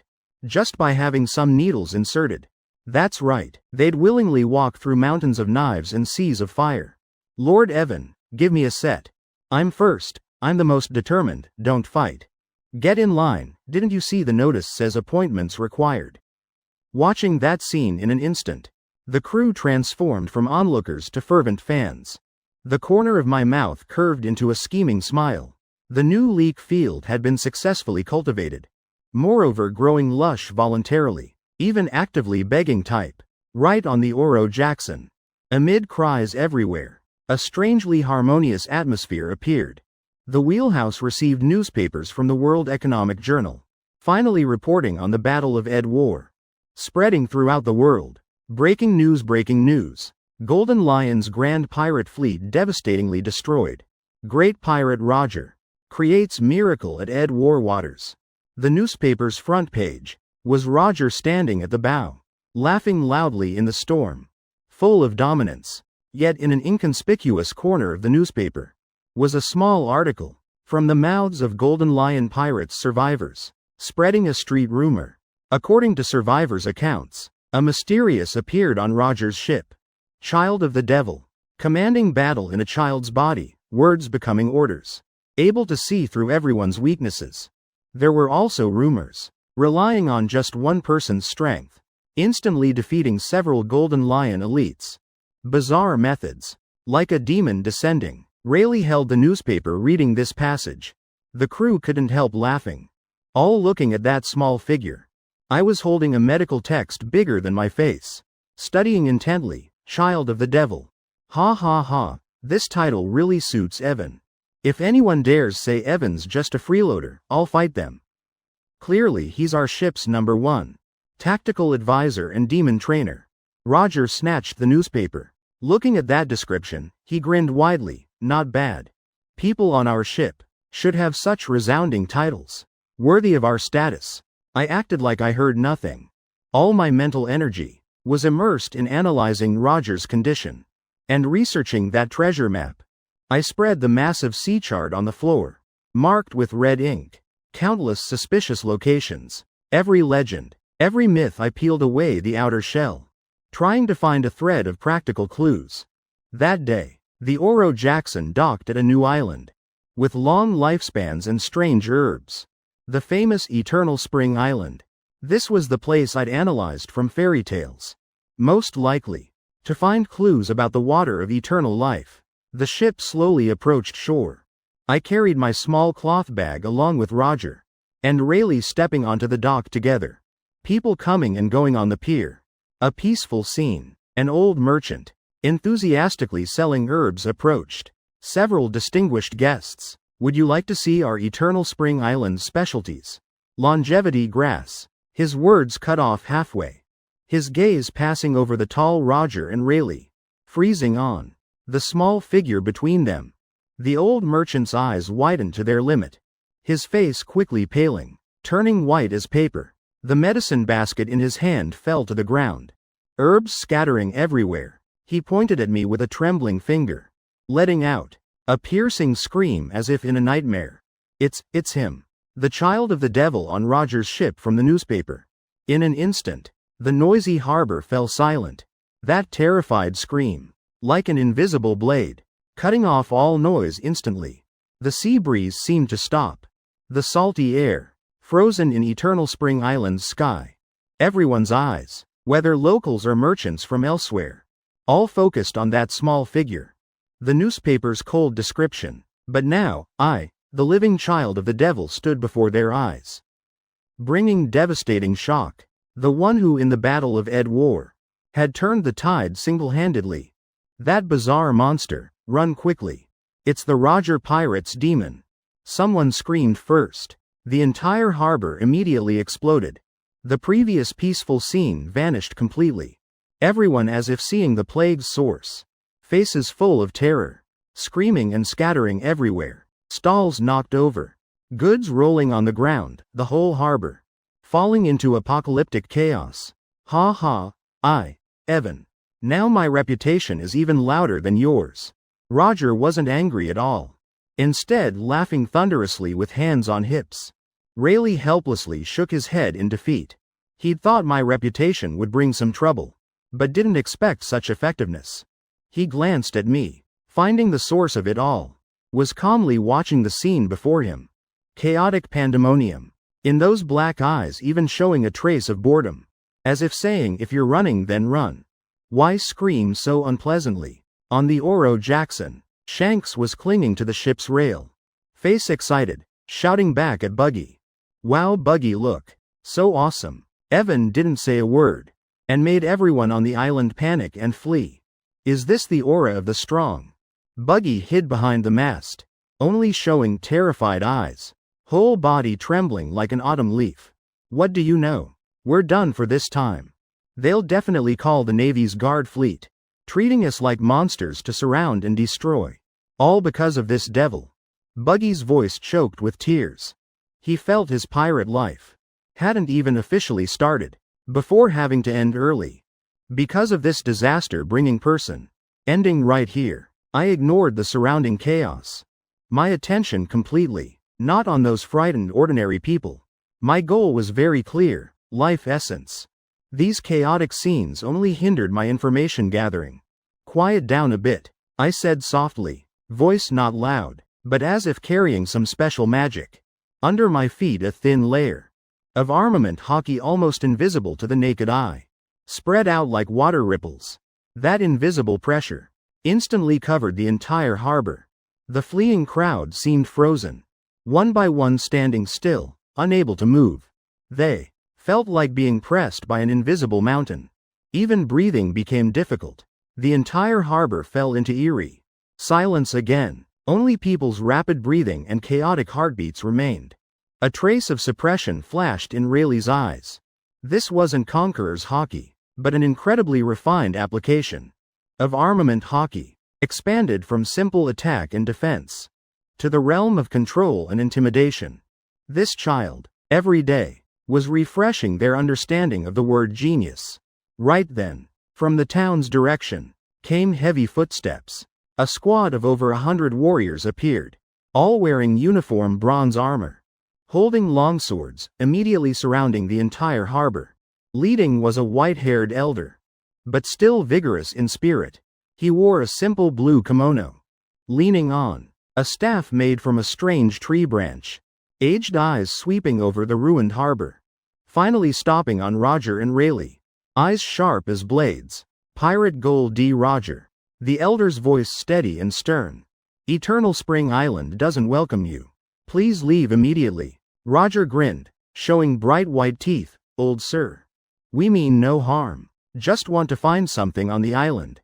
The plants of Eternal Spring Island don't belong to pirates. The elder was decisively firm, leaving no room. The warriors behind simultaneously drew their swords, steel gleaming in the sunlight. Killing intent rising. Rayleigh stepped forward, calmly saying, "We have no hostile intent toward Eternal Spring Island. Just want to inquire about Life Essence's whereabouts. After finishing business we'll leave immediately. Absolutely won't linger." Hearing the 4 words Life Essence, the elder's pupils slightly contracted, then laughed coldly. Just a ridiculous legend. There's no such thing on the island. If you haven't left within 1 minute, don't blame us for being inhospitable. The atmosphere immediately tensed like a drawn bowstring. On the Oro Jackson, the crew had also drawn weapons, preparing to jump down to assist. Just as battle was about to erupt, I suddenly stepped forward several paces, standing in front of Roger and Rayleigh, looking up, calmly meeting the leading elder's gaze. Your right leg on rainy midnight days always stabs with pain like needles from inside the knee, burning like fire. Right, my voice was clear, but rang like thunder in the elder's ears. His cold expression instantly shattered, replaced by unconcealed shock. That illness had troubled him for over 30 years. An old wound from his youth. Many famous doctors on the island couldn't cure it, because the timing of attacks was too specific. Besides him, no one knew about this. Moreover, I didn't care about his sternness. Continuing. You think it's just wound residue. So always use blood-activating herbs for hot compress. But you're wrong. In your knee, parasitizes a type of yin boneworm that feeds on cold energy. Your hot compress is not only useless, but actually promotes its reproduction. In the past half year, has the pain begun, spreading up to the thigh. The elder's hand on the staff began trembling. Cold sweat beading on his forehead. Every word I said was correct. This worm will slowly gnaw at your bone marrow. In just 3 more years, your right leg will completely necrotize. By then even amputation will be too late. Because their eggs have already spread throughout your body via the marrow. You won't die immediately, but in the next 5 to 10 years, you'll have to witness your body rotting inch by inch, screaming in endless agony, finally becoming a puddle of foul pus. My description was too realistic. That terrifying scene made the surrounding warriors shiver just hearing it, instinctively stepping back half a pace. Blood drained from the elder's face, lips trembling, unable to speak another firm word. I can cure you. Finally releasing the 3 key words. Sorry to interrupt briefly. Open Sweet Listen Happy version. Search Wa Tuo's treasure to find it. Remember it's Sweet Listen Happy version. Don't search the wrong place. I held up 3 small fingers, calmly looking at the elder. No mercy in my black eyes. Only the stillness of equal exchange. 30 million berries, plus all information about life essence. I'll cure your leg. You give us what we want. A trade, right? The entire harbor was dead silent. Roger and Rayleigh exchanged glances, both seeing meaningful smiles in each other's eyes. They knew this kid always had a way. Conquering an island with force was pirate style. But using medicine, breaking down the opponent's will without needing confirmation. This method was far more sophisticated than pure strength. The elder was the Grand Elder, guardian of Eternal Spring Island. After intense internal struggle, he finally nodded with difficulty. He clearly understood the conditions I offered. He absolutely couldn't refuse. Deal. When those 2 words came from the Grand Elder's mouth, the warriors behind him all showed disbelief on their faces. But no one dared speak, because they saw in the Grand Elder's eyes fierce desire to live, and fear of death. Very good, I nodded slightly, taking from my small bag a set of silver needles, along with several small medicinal items. I'll treat him right here, so your subordinates can see clearly, to avoid them thinking we've done something to you. Grand Elder Qingmu immediately sat down, rolling up his pants. From the outside, that leg looked perfectly normal, even sturdier than many young men's. I wasted no movements, first sprinkling a bottle of green powder around Qingmu's knee. The powder particles absorbed quickly like living creatures into the skin within moments. Under the skin of Qingmu's knee, dense thin black threads appeared, interwoven like spider silk, looking truly horrifying. What is that? A warrior cried out. It's the yin boneworm's nest. I explained briefly, then took the longest silver needle, covering it with a layer of armament. Hockey. Without hesitation piercing straight into the diseased area of Qingmu's knee. He let out a heavy groan. Face flushing red. My finger began manipulating the silver needle at a strange frequency. An invisible vibration transmitted through the needle into Qingmu's leg. Soon, a bizarre scene appeared. Those black threads, as if by some attraction, began frantically gathering at the silver needle. The entire process lasted about a moment. When all the black threads had gathered at one point, I suddenly withdrew the needle.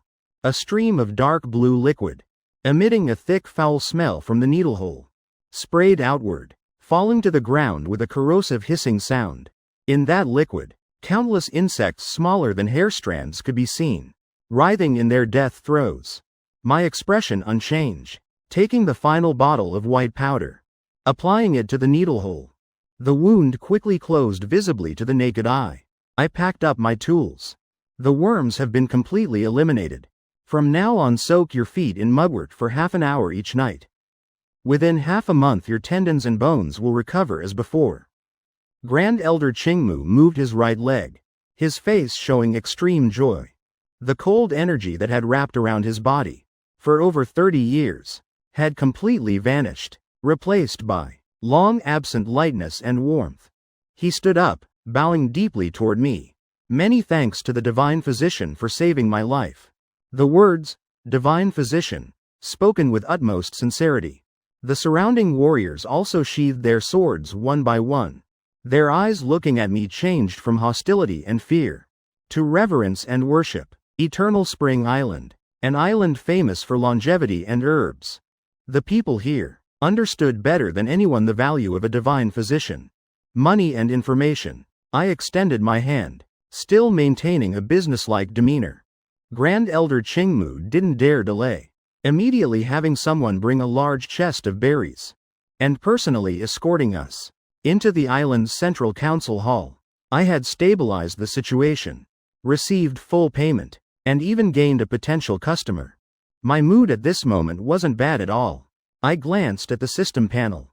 The numbers hadn't budged. Clearly, this worm extraction treatment method wasn't considered too difficult by the system. It seems the real challenge still lies in that life essence. The island's council hall was ancient and solemn. The air carried a faint herbal scent. Grand Elder Qingmu dismissed the others, personally serving Roger and Rayleigh the island's specialty health tea. Yet his gaze always respectfully remained on the youth holding a teacup. Taking small sips, Qingmu collected his thoughts, his expression becoming extremely serious. Divine Physician, about the life essence you wish to know. It's not that we're deliberately hiding it, but because it's not food, much less something that can be casually obtained. Roger immediately became interested, setting down his teacup. Then what is it? It's a gift, Grand Elder Qingmu said slowly. From our Eternal Spring Island's guardian deity. A divine tree that has lived over 3,000 years. The Millennium Soul Calming Wood. According to Qingmu's account, the Millennium Soul Calming Wood was Eternal Spring Island's life source. It rooted into the dragon vein at the island's center, maintaining the entire ecosystem here. And the so-called life essence was actually the original essence drops secreted from the hardwood when the divine tree's vitality was most vigorous. Those essence drops contained enormous life energy. Mortals who drank it could extend their lifespan, immune to all diseases. Then, we just need to go get it, Roger said lightly, as if just picking fruit from the home garden. Qingmu smiled, bitterly shaking his head. Captain Roger, this matter isn't that simple. For nearly 100 years now, the soul calming wood hasn't secreted life essence anymore. Because it has fallen ill. Fallen ill? Rayleigh keenly caught the key point. That's right. Worry flashed across Qingmu's face. About 100 years ago, the soul calming wood's life force began showing signs of decline. The leaves no longer as lush as before. The life aura it emitted also weakening day by day. We've tried every method, using all the rare herbs on the island to nurture it, but all in vain. The divine tree's illness isn't something mortals can cure. He paused briefly, a glimmer of hope kindling in his eyes, looking toward us. There's an ancient prophecy. When the divine tree's life flame is about to extinguish, a messenger of life who can hear all things' voices will ride the waves to arrive, bringing new vitality to the divine tree. Perhaps the one in that prophecy is you, Divine Physician. I slightly raised an eyebrow. Hearing all things' voices, that was originally Roger's ability. But I didn't care about that detail. What I cared about was only the result. Take us to see it. I set down my teacup. Standing up, under Grand Elder Qingmu's guidance, the group crossed through the quiet village, entering the island's center, a primeval forest listed as forbidden ground. The air in the forest was especially fresh, light filtering through dense canopy layers, casting mottled patches of light and shadow. The deeper we went, the more intense the ancient and weathered atmosphere became. Finally, we arrived at a large forest clearing. An indescribable figure, standing majestically in that clearing. Its trunk, So massive it would take hundreds of people holding hands to encircle the enormous canopy like a green umbrella stretching wide, obscuring the entire sky, the bark covered with wrinkles of time, as if recording millennia of wind and rain. This is the millennium soul-calming wood, however. At this moment the millennium soul-calming wood radiated declining energy. Many branches had withered, the leaves, mostly bearing a sickly yellow color. Only scattered few leaves still maintaining green. Roger placed his hand on the rough trunk, closing his eyes. After a while, Roger opened his eyes. Expression heavy. I can hear its voice. It's a sound of pain, like a dying elder. Shanks and Buggy were also shocked by the divine tree's majesty mixed with decline. Shanks full of worry, while Buggy whispered, "A tree this big. If it falls, it could crush us into meat patties." I didn't approach, just standing at a distance, silently activating life essence analysis. Beginning deep scan of the target. Millennium Soul Calming Wood, warning. Target's life structure too massive and complex. Mental energy consumption will be over 100 times normal scanning. Continue? Continue, I answered internally. At that moment I felt mental energy, like a bursting dam rushing outward. Before my eyes the massive tree shadow disappeared, replaced by a magnificent life energy map. Countless green energy veins like rivers, flowing from deep underground into the roots, climbing up along the massive trunk, finally spreading throughout every branch and leaf. This should have been a perfect life circulation system. Yet right at that system's center, in the middle of the trunk, a massive whirlpool appeared, spinning ceaselessly, like a malignant tumor, frantically devouring life energy passing through it, and releasing a gray substance, carrying the breath of decay, polluting the entire energy circulation. Ignorance Army. This name automatically appeared in my mind. The system library had records about it. An extremely rare parasite, living only in ancient plant bodies. An energy parasitic bacteria. It had no physical form. Couldn't be removed by conventional methods. Could only be neutralized and purified using more powerful same-source life energy. I can cure it. I opened my eyes. Face slightly pale, but eyes burning unusually bright. Grand Elder Qingmu trembled with emotion. Divine Physician, you really have a way? Sorry to interrupt briefly. Open Sweet Listen Happy version. Search Hua Tuo's treasure to find it. Remember it's Sweet Listen Happy version. Don't search the wrong place. I swept my eyes over the Roger Pirate's crew, beginning to issue commands, with an air as if I were this ship's captain. The healing process requires enormous life energy as a conduit. I alone am insufficient. I need your help. The crew members froze. Then all showed eager expressions.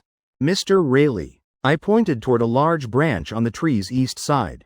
That branch is where the canopy's energy is most active. I need you to use sword energy, without damaging the bark, to precisely sever the energy connection between it and the main trunk, maintaining continuously for 1 moment. Rayleigh's eyes flashed with golden light. This requirement demanded extreme power control. But he still nodded without hesitation. Leave it to me, Mr. Bullet. I looked at that berserker. See that large rock to the south? It's pressing on an underground water vein, affecting the soul calming wood's water energy absorption. I need you to use your fist. No more, no less. Exactly 7 times, smashing it into fist-sized pieces, but without shaking the mountain forest. Bullet grinned, showing bloodthirsty excitement, clenching his fist. Small matter. Shanks, Buggy. I turned my gaze to those two. Collect all the dew from dawn flowers within 50 meters around the divine tree. Shanks, use your left hand. Buggy, use your right hand. These 2 types of dew must not mix, nor contain impurities. Understood? Understood. Shanks answered excitedly. Why separate left and right hands though? Buggy wondered confused, but seeing my unquestionable gaze, he still nodded tremblingly in agreement. As for Captain Roger, finally I looked toward Roger. I need your purest life force. Soon I'll guide with silver needles. You must transmit that power, holding nothing back, through my silver needles. injecting straight into the soul-calming wood center. Ha ha ha, no problem. My life was already entrusted to you for healing. Take as much as you need. Roger slapped his chest, laughing heartily. A healing centered around the divine tree began in an unimaginable way.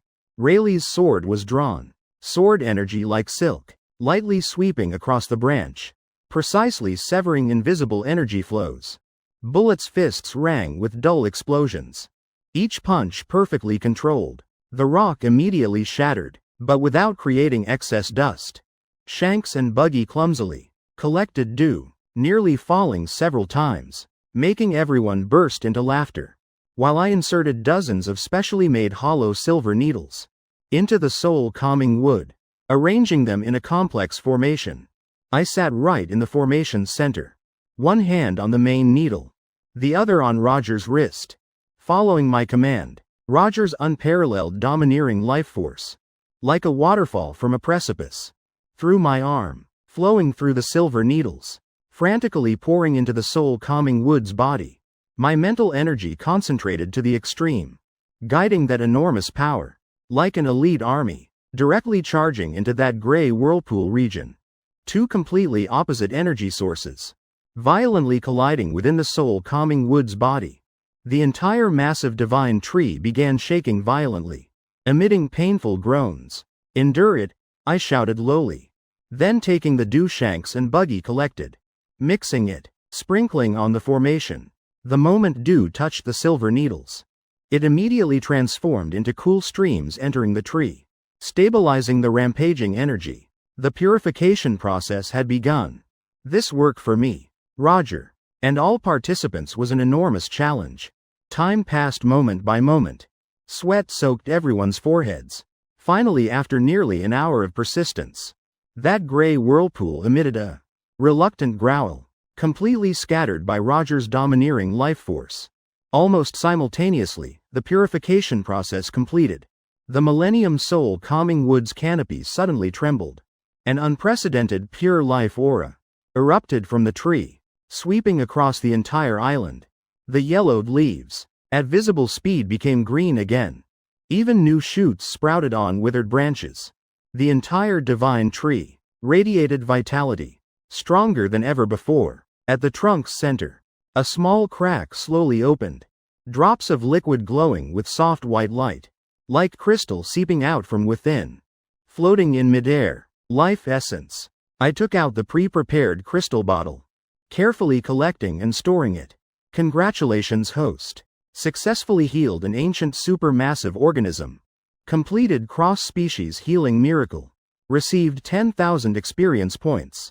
Congratulations, host. Obtained a medical chest. Automatically opened. Congratulations, host. Received grand level auxiliary skill. Plant communication. Plant communication. You can conduct simple mental exchanges with plant life, while greatly enhancing understanding and application ability of all herbal medicinal properties. A stream of fresh energy like plant breath rushed into my mind.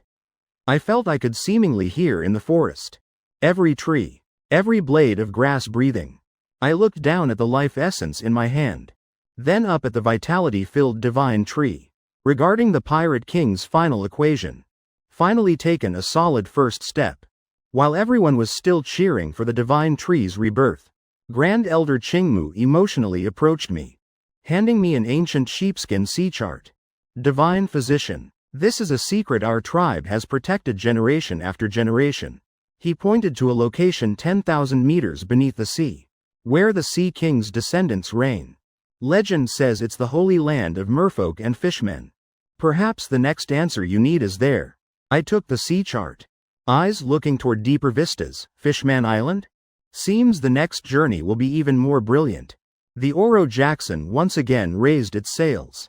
The atmosphere on ship, as enthusiastic as having just won a Yonko-level battle. Obtaining the first legendary medicine ingredient made everyone see hope for curing the captain's illness, dispelling the gloom previously shrouding the pirates. Roger was even more spirited. He felt after transmitting life force to the divine tree. The life force in his body not only wasn't depleted, instead through merging with that surging plant vitality, had become even more abundant and fluid. The rust corroding his life origin seemed to have temporarily paused a beat. The crew's worship of me had completely exceeded limits. If before, the title child of the devil still caused them slight fear, then now, in their eyes, I was a life deity walking among mortals.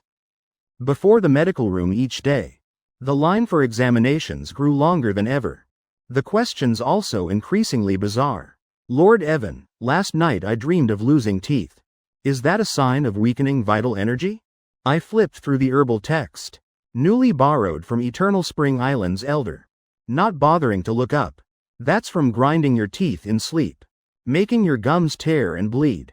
If not corrected, when you grow old, you'll become a toothless skull. Like I showed in the anatomy book last time. That pirate's face drained of blood. Swearing on the spot, tonight he'd tie his mouth shut to sleep. The physical optimization plan and potential development training I established also proceeded extremely enthusiastically. On the deck, every day echoed with agonized screams from men of steel. Bullet, after benefiting the first time, became the most eager participant, even actively demanding I increase intensity. Shanks excitedly every day, being a tail following me closely, trying to learn something from my words and actions, while Buggy hid far away, noticing my gaze at him growing stranger, a look both regretful and like viewing good material, but unfortunately too cowardly, complex enough to make his hair stand on end. In that atmosphere of both pain and pleasure, the ship had drifted many days, when suddenly the lookout rang warning bells. Northeast detected a ship, not pirates, nor navy. On the sail is a symbol of a blue bottle and gear. Everyone immediately rushed to the ship's rail to look, seeing a strangely shaped vessel, hull entirely metal, streamlined shape approaching at shocking speed. That ship had no sails, the stern spraying blue flames. Startlingly fast. Rayleigh frowned. This is the World Government's Scientific Unit. SFG, Laboratory? No, wait, the symbol has small differences. More like some independent scientific research organization. The metal ship quickly approached, stopping about 100 meters from the Oro Jackson. From the ship came a young male voice, distorted through the loudspeaker. Pirate ship ahead, attention. We are Pandora Laboratory. We followed abnormal life fluctuations here. According to our detection, your ship stores an object that shouldn't belong to this world. Hand it over immediately. It's not something for crude thugs like you to possess. The voice overflowed with arrogance and unchallengeable command. The Roger Pirate's crew immediately became furious, all drawing weapons. What the hell? Daring to talk to us like that? Never heard of this Pandora whatever. Let's fight them first. Roger picked his ear, grinning. Interesting. Let them stay. Soon, from the metal ship descended a small boat. A silver-haired youth wearing a white lab coat, wearing blue protective goggles, looking about my age, leading 2 robot guards, stepping onto the Oro Jackson's deck. That youth's eyes swept around, glancing over the fierce pirates on ship, face showing unconcealed contempt. Finally his gaze stopped on me. More precisely, stopped at the crystal bottle containing life essence at my waist. That's it. The silver-haired youth pushed his goggles. Aura cold as ice. Such pure life energy crystals. Yet stored so crudely by you. Truly heaven's waste. Who are you? I narrowed my eyes at this uninvited guest. In my life vision, this youth's life flame was very weak, but his cerebral cortex abnormally active, could clearly sense dazzling electrical sparks. In his body, I even saw some micro-mechanical structures operating. My name is Indigo. The silver-haired youth raised his head high, like a proud peacock. Chief scientist of Pandora Laboratory. One devoted to using science and truth to unveil the world's essence. Unlike certain people, who only use mystical magic tricks to deceive the world. Clearly his words targeted me directly. Obviously he'd also heard the newspaper rumors about the child of the devil. But he completely scorned them. So you want it? I shook the crystal bottle in my hand. This isn't begging, but notification. Indigo said coldly. Give it to me. I might consider not reporting you about how your tattered ship has violated at least 17 World Maritime Conventions. Ha ha ha. Roger finally couldn't help laughing loudly. Kid, you're even more arrogant than the brat on my ship. Indigo frowned. He hated most being mocked about age. He looked at me, eyes full of challenge. You're the so-called divine physician. Heal one cripple with a misaligned spine. Then think yourself omnipotent? In my eyes, just lucky. Coincidentally stimulating the right nerves. True medicine must rely on experimental data and science's rigorous logic, not your wizard-like showmanship. The atmosphere became interesting. Science and mysticism, data and intuition, two completely opposite concepts, violently colliding between two exceptional youths. Right then, a crew member who'd just undergone my extreme training, too enthusiastic while sparring with Bullet, accidentally broke 3 ribs. He clutched his chest, gritting teeth, grimacing as he emerged from the cabin. Indigo's eyes immediately locked onto him. A perfect test subject. The corner of his mouth curved into a cold smile. Dare to compete. Use him to see whose medicine is superior. This wasn't just challenging me, but declaring war on his concepts. Fine, I answered decisively. I also wanted to see how far science in this world had developed. The injured crew member immediately became the entire scene's focus. He looked at me, then at Indigo holding strange devices, momentarily unsure what to do. I'll go first, Indigo unceremoniously. He pulled out a handheld scanner, scanning the crew member's chest several times. Sorry to interrupt briefly. Open Iron Listen Happy version. Search Watuo Museum to find it. Remember, it's Iron Listen Happy version. Don't search the wrong place. On the screen, a 3-dimensional bone image immediately appeared. The fracture segments, even small cracks clearly displayed. 5th, 6th, 7th left ribs. Linear fractures, with mild hemorrhaging. Fracture displaced 1.2 millimeters. Treatment plan. Use internal alloy bone supports for fixation, while injecting my specially formulated cell activation solution to promote healing. Within 24 hours preliminary closure possible. 3 days later light training can resume. Indigo, while speaking, took from his case a syringe and several alloy pieces thin as cicada wings. Smooth movements, precise data analysis, made the Roger Pirates crew stare wide-eyed without blinking, looking much more advanced than my methods. Your turn. Indigo looked at me contemptuously. I stepped forward, not even needing to touch that crew member, just glancing observationally several times. Then casually speaking, 3 broken ribs are just the surface. The real problem is, Bullet's full-force strike with armament hockey has shocked his lungs, causing multiple lung capillaries to rupture, leading to misaligned energy circulation. Your supports and stimulants only heal bones, not harmonizing vital energy. Forced healing. Later, whenever he breathes rapidly, will feel chest pain like needle pricks. His strength will permanently decrease by 30%. That crew member, hearing this, changed expression, hurriedly taking a deep breath. Indeed, feeling fierce chest pain, more uncomfortable than broken bones. Indigo's confident face immediately stiffened. Impossible. My scanner detected no lung damage, because your machine only scans form, while I see energy patterns. I ignored him, taking silver needles from my bag. Treatment plan.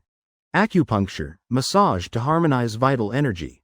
Additionally, using plaster made from notoginseng, combined with dragon bone for external treatment. Immediate on-site treatment, 10 minutes later. He can get up and shadowbox himself. 3 days later completely healed. Even stronger than before. Because through breaking then rebuilding, the meridians become more resilient. One side 3 days. Recovery with permanent after effects. One side just 10 minutes to move. 3 days later even stronger. High and low clearly distinguished. I choose Lord Evan. That crew member didn't hesitate at all, lying down immediately before me with complete trust. The other crew members all looked at Indigo like looking at a fool. You're kidding, right? We already have a living deity on board. Who would trust some weird science guy who appeared out of nowhere? My movements were lightning fast. Several silver needles descended, along with special massage techniques. The crew member only felt a warm stream spreading through his chest. The stabbing pain and breathing difficulty quickly vanished. 10 minutes later, I withdrew the needles. That crew member jumped up, right on the spot, performing a vigorous shadowboxing routine. Breathing stable, complexion full of vitality, completely without trace of injury. Indigo stared dumbfounded at the entire scene. He waved the scanner in his hand back and forth. The displayed data was completely normal, even exceeding the average of a healthy adult male in the database. No, this isn't scientific. Indigo's worldview was devastatingly shattered. He muttered, unable to accept that result. Your science only exists within your realm of understanding. I packed up my tools, calmly looking at him. While my medicine is rules beyond your comprehension. Indigo, lost in a daze, was helped back to the metal ship by 2 robot guards. Before leaving, he seemed to remember something.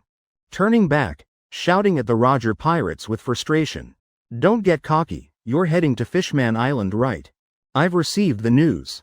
The Whitebeard pirates and Beast pirates will also be heading to Fishman Island soon. Those are both monsters. Just wait to be annihilated. Finishing, the metal ship sprayed blue flames. Struggling to flee, everyone on the ship digested this unexpected news. All faces turned serious. The Whitebeard pirates, Beast pirates, both were the most famous pirate crews currently. Also among the strongest on the seas. Overall strength no less than the Roger pirates. Especially those men, Whitebeard and Beast Kaido. They were both former division commanders in the Rocks pirates. The God Valley battle was less than 10 years ago. Those who were on the Rocks ship back then were now gradually reaching the peak of the Grand Line. Even though the Roger pirates were very strong now, if they encountered both crews simultaneously, the chance of victory still wasn't high. Though Kaido hadn't reached his peak yet, he was still Emperor level. Meeting them, the Roger pirates truly had slim chances. In my mind, several memories of this series appeared. Now was the time. Less than 10 years after the God Valley battle. Such a pity. If I had participated in that battle, I definitely could have harvested lots of experience. Yet Roger once again burst into his characteristic laughter. He threw his arm around my shoulder, holding high the sea chart pointing to Fishman Island. So what? Our voyage, without those strong ones stirring things up, would be boring as hell. In his eyes burned endless desire for battle and adventure, completely unbowed by the powerful enemies ahead. I looked at the blazing life flame within him. The corner of my mouth also curved up. Stronger enemies meant heavier injuries, harder patients to treat, for me. This was the best news. My gaze looked southward, as if already seeing that dreamlike island 10,000 meters beneath the sea, along with countless richer experiences. On the Oro Jackson's deck, no longer just a place for sailors to boast and drink and chat, since the notice titled, Physical Optimization and Potential Development, that I created was posted. A new entertainment appeared here, watching others being optimized. Today's subjects were Shanks and Bullet. Both of you, charge. I stood in the middle of the deck, my small frame, wearing training clothes suitable for movement. Expression calm, like dissecting a frog. Shanks' face full of excitement. He'd long wanted to spar with me. Last time witnessing my battle with the Golden Lions elites. That movement and technique were cool to the bone. Shanks gripped the wooden sword in his hand, shouting loudly, feet pushing hard, like a small leopard charging straight forward. Take this, Red Wave Strike. Bullet meanwhile hid behind Shanks, poking his head out, looking left and right, gripping 3 small wooden knives in hand, eyes full of hesitation and fear. He didn't want to spar with this devil at all. Who knew what bizarre methods he'd use to torture him? But Bullet didn't dare refuse, because refusing might be worse than sparring. Before Shanks' full force slash, I didn't even bother lifting an eyelid. Only when he was about to close in, my body slightly tilted to one side, right foot taking a small half step forward, at an extremely treacherous angle. Just that half step made Shank's vigorous slash immediately lose its target. From overexerting force, Shank's body momentarily stiffened, opening exposed. My voice rang in his ear. The next moment, my index and middle fingers closed, wrapped in a thin layer of armament hockey, lightly tapping Shank's armpit. Ah, Shank's like being electrocuted. His entire right arm immediately went numb and powerless. The sword fell, clang, to the ground, his body from inertia charging forward, unable to control, falling face first, rolling into a perfect, dog-eating mud. The surrounding crew burst into laughter. Your force generation relies too much on core and hip explosion, making your lower body unstable. Middle gate wide open. My voice rang out, like a teacher lecturing in class. Moreover, when you charge while shouting technique names, you leak 30% of your energy early. This is a major taboo in combat. Bullet watching from behind, heart-pounding, legs trembling. He was just about to sneak away, when he felt a cold gaze lock onto him. Your turn, Bullet. Bullet trembled, had to grit his teeth and throw the 3 small knives in hand, aimed at my upper, middle and lower paths, then turned to run. This was the safest attack method he could think of, but I just extended my left hand, using 2 fingers, lightly catching the knife aimed straight at me, my body slightly tilting along the trajectory of the other 2 knives, easily dodging past my gaze, completely ignoring the 2 knives whizzing by, instead watching bullets desperately fleeing back. Last night you secretly ate salted dried fish, and drank too little water, causing excessive salt in your body. Mild muscle dehydration. My voice echoed. In this condition, forcing yourself to pivot and accelerate, the 3rd ligament in your right ankle won't withstand the pressure. Words barely finished, a pained scream was heard. Bullet running full speed suddenly had his right leg give out, his whole body rolling like a turnip on the ground, clutching his ankle, crying in pain. See, I told you. I twirled the wooden sword in my hand, looking completely matter of fact. The laughter on deck, growing louder. Ha ha ha. What living clowns. Dr. Evan. This isn't fighting. It's clearly on-site diagnosis. From now on, whoever feels unwell, don't go to the medical room. Just find Evan for a fight. Guaranteed instant cure. Rayleigh stood nearby, cigarette in mouth, a thoughtful glint in his eyes. My fighting style was extremely unique, hardly using any brute force. Every move executed was the result of meticulous calculation, like a supreme hunter, knowing the prey's structure and weaknesses like the back of his hand. This combat intelligence was more terrifying than pure strength or speed. Rayleigh. Right then, my voice rang out. I'd dealt with Shank's paralysis and Bullet's ankle. Those 2 unfortunates were dejectedly sitting on the ground drawing circles. I turned around, looking at Rayleigh with my bright black eyes, calmly saying, I'd like to request your guidance. Words barely finished, the entire deck fell silent. Everyone with incredulous eyes stared at me, challenging the first mate. Was this kid crazy? Rayleigh also froze briefly, then exhaled a ring of smoke, corner of his mouth curving, showing an interested smile. All right then. But I won't go easy just because you're young. That suits me perfectly, I replied, from the weapon rack beside, taking out a wooden sword completely unsuited to my build. Rayleigh also casually grabbed a wooden staff. He stepped into the sparring area, facing me in a knight's stance, expression becoming somewhat serious. Rayleigh didn't use hockey, relying purely on swordsmanship and physical techniques. He wanted to see where this child's limits truly lay. I'm attacking, I announced. My figure immediately vanished from the original spot, when reappearing, already at Rayleigh's left. No fancy techniques, just simple and ordinary. A straight slash at Rayleigh's lower body. Rayleigh's eyes lit up. This kid's speed was at least twice as fast as before. The wooden staff in his hand lightly swung, precisely blocking my attack. Crack. A crisp sound. I borrowed the rebound force. Body rotating at an incredible angle in midair. Sword tip changing direction, slashing straight at Rayleigh's wrist. Rayleigh's wrist sank, staff naturally dropping. again locking down my attack. The two of us exchanging continuously. Shadows intersecting constantly on deck. The sound of wooden sword clashing with wooden staff rang repeatedly. Initially, the crew still held a spectator's attitude. But soon, their expressions changed from relaxed to horrified. I, facing a legendary great swordsman like Rayleigh, wasn't instantly defeated. Instead, trading blows evenly, though sharp eyes could see Rayleigh's ease. Basically not using full strength. But my performance had completely exceeded their imagination. What made them shiver more was how I fought. I could always predict Rayleigh's next move. No, that wasn't prediction. More like seeing through. Rayleigh's shoulder muscles slightly tensing. My wooden sword would block his downward slash. Rayleigh's center of gravity slightly lowering. My attack immediately shifted to his lower body. As if I could see through Rayleigh's flesh. Clearly seeing every muscle contraction. Every nerve transmission. Round 7. Shanks muttered beside, his eyes wide as copper bells. Even forgetting to breathe. Round 9.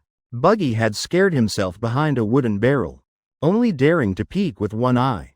Round 10. The wooden staff in Rayleigh's hand, suddenly covered with a layer of armament hockey. Strength and speed immediately increasing a level. I immediately understood. This was Rayleigh reminding me. The game ends here, but I didn't retreat at all. Instead, concentrating all my body's armament hockey, focusing on the wooden sword in hand, meeting Rayleigh's attack, unleashing my strongest move. Boom! An invisible energy spread out. The wooden sword in my hand shattered inch by inch. My whole body was also sent flying, spinning several times in midair, before steadily landing, my sword-wielding right hand slightly trembling. The tiger's mouth had torn open, blood seeping out in threads, but my eyes burned unusually bright. Full of excitement. I lost, I calmly admitted. Rayleigh put away the staff, looking at me. Eyes extremely complex. He walked beside Roger, lowering his voice. Captain, this kid is a monster. Roger plopped down on the ground, letting out sky-shaking laughter. Ha ha ha ha. A monster, huh? Isn't our ship specialized in collecting monsters? A ship doctor born knowing armament hockey. One who uses anatomy to fight. Rayleigh, don't you find our journey getting more interesting? All the crew on deck fell silent. They looked at that boy, skillfully using bandages to wrap his own wounds.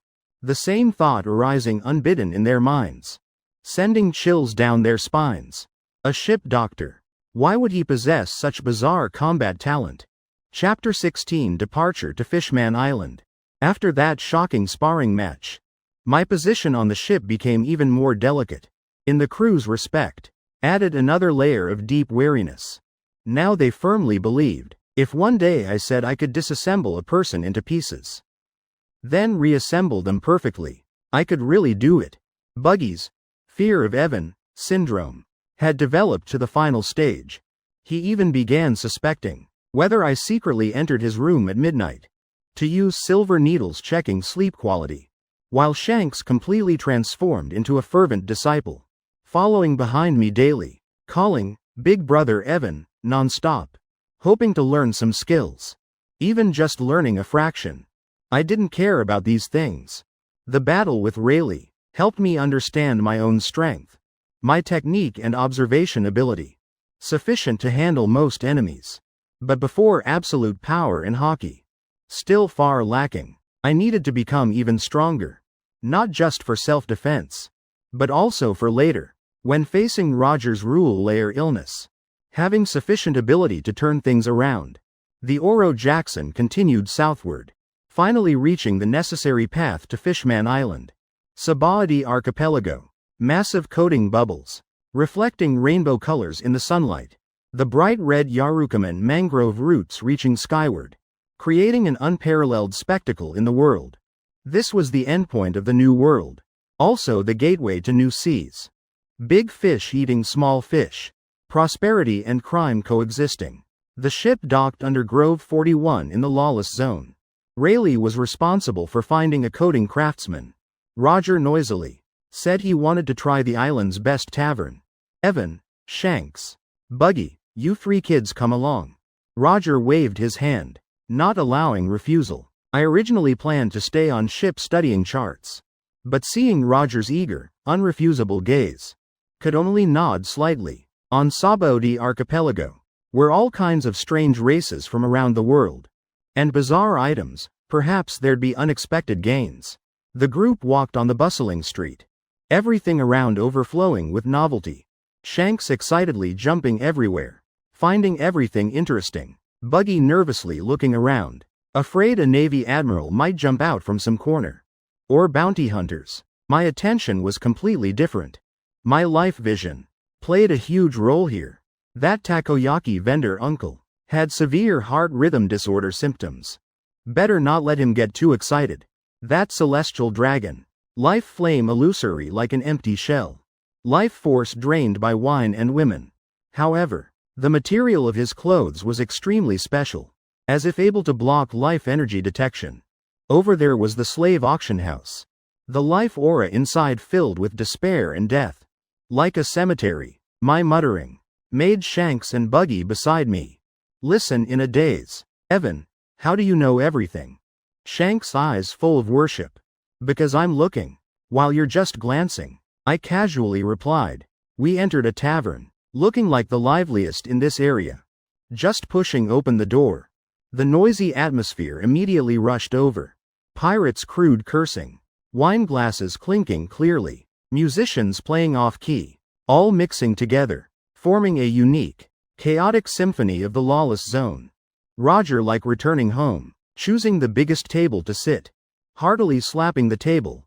Owner, bring out your best wine. The crew also sat down one by one, beginning loud boastful laughter. I chose a secluded corner, ordering a glass of milk, quietly observing everyone in the tavern. This place was like a perfect patient database. All kinds of accumulated old injuries, various bizarre occupational diseases, making my eyes dazzled. The coding process went very smoothly.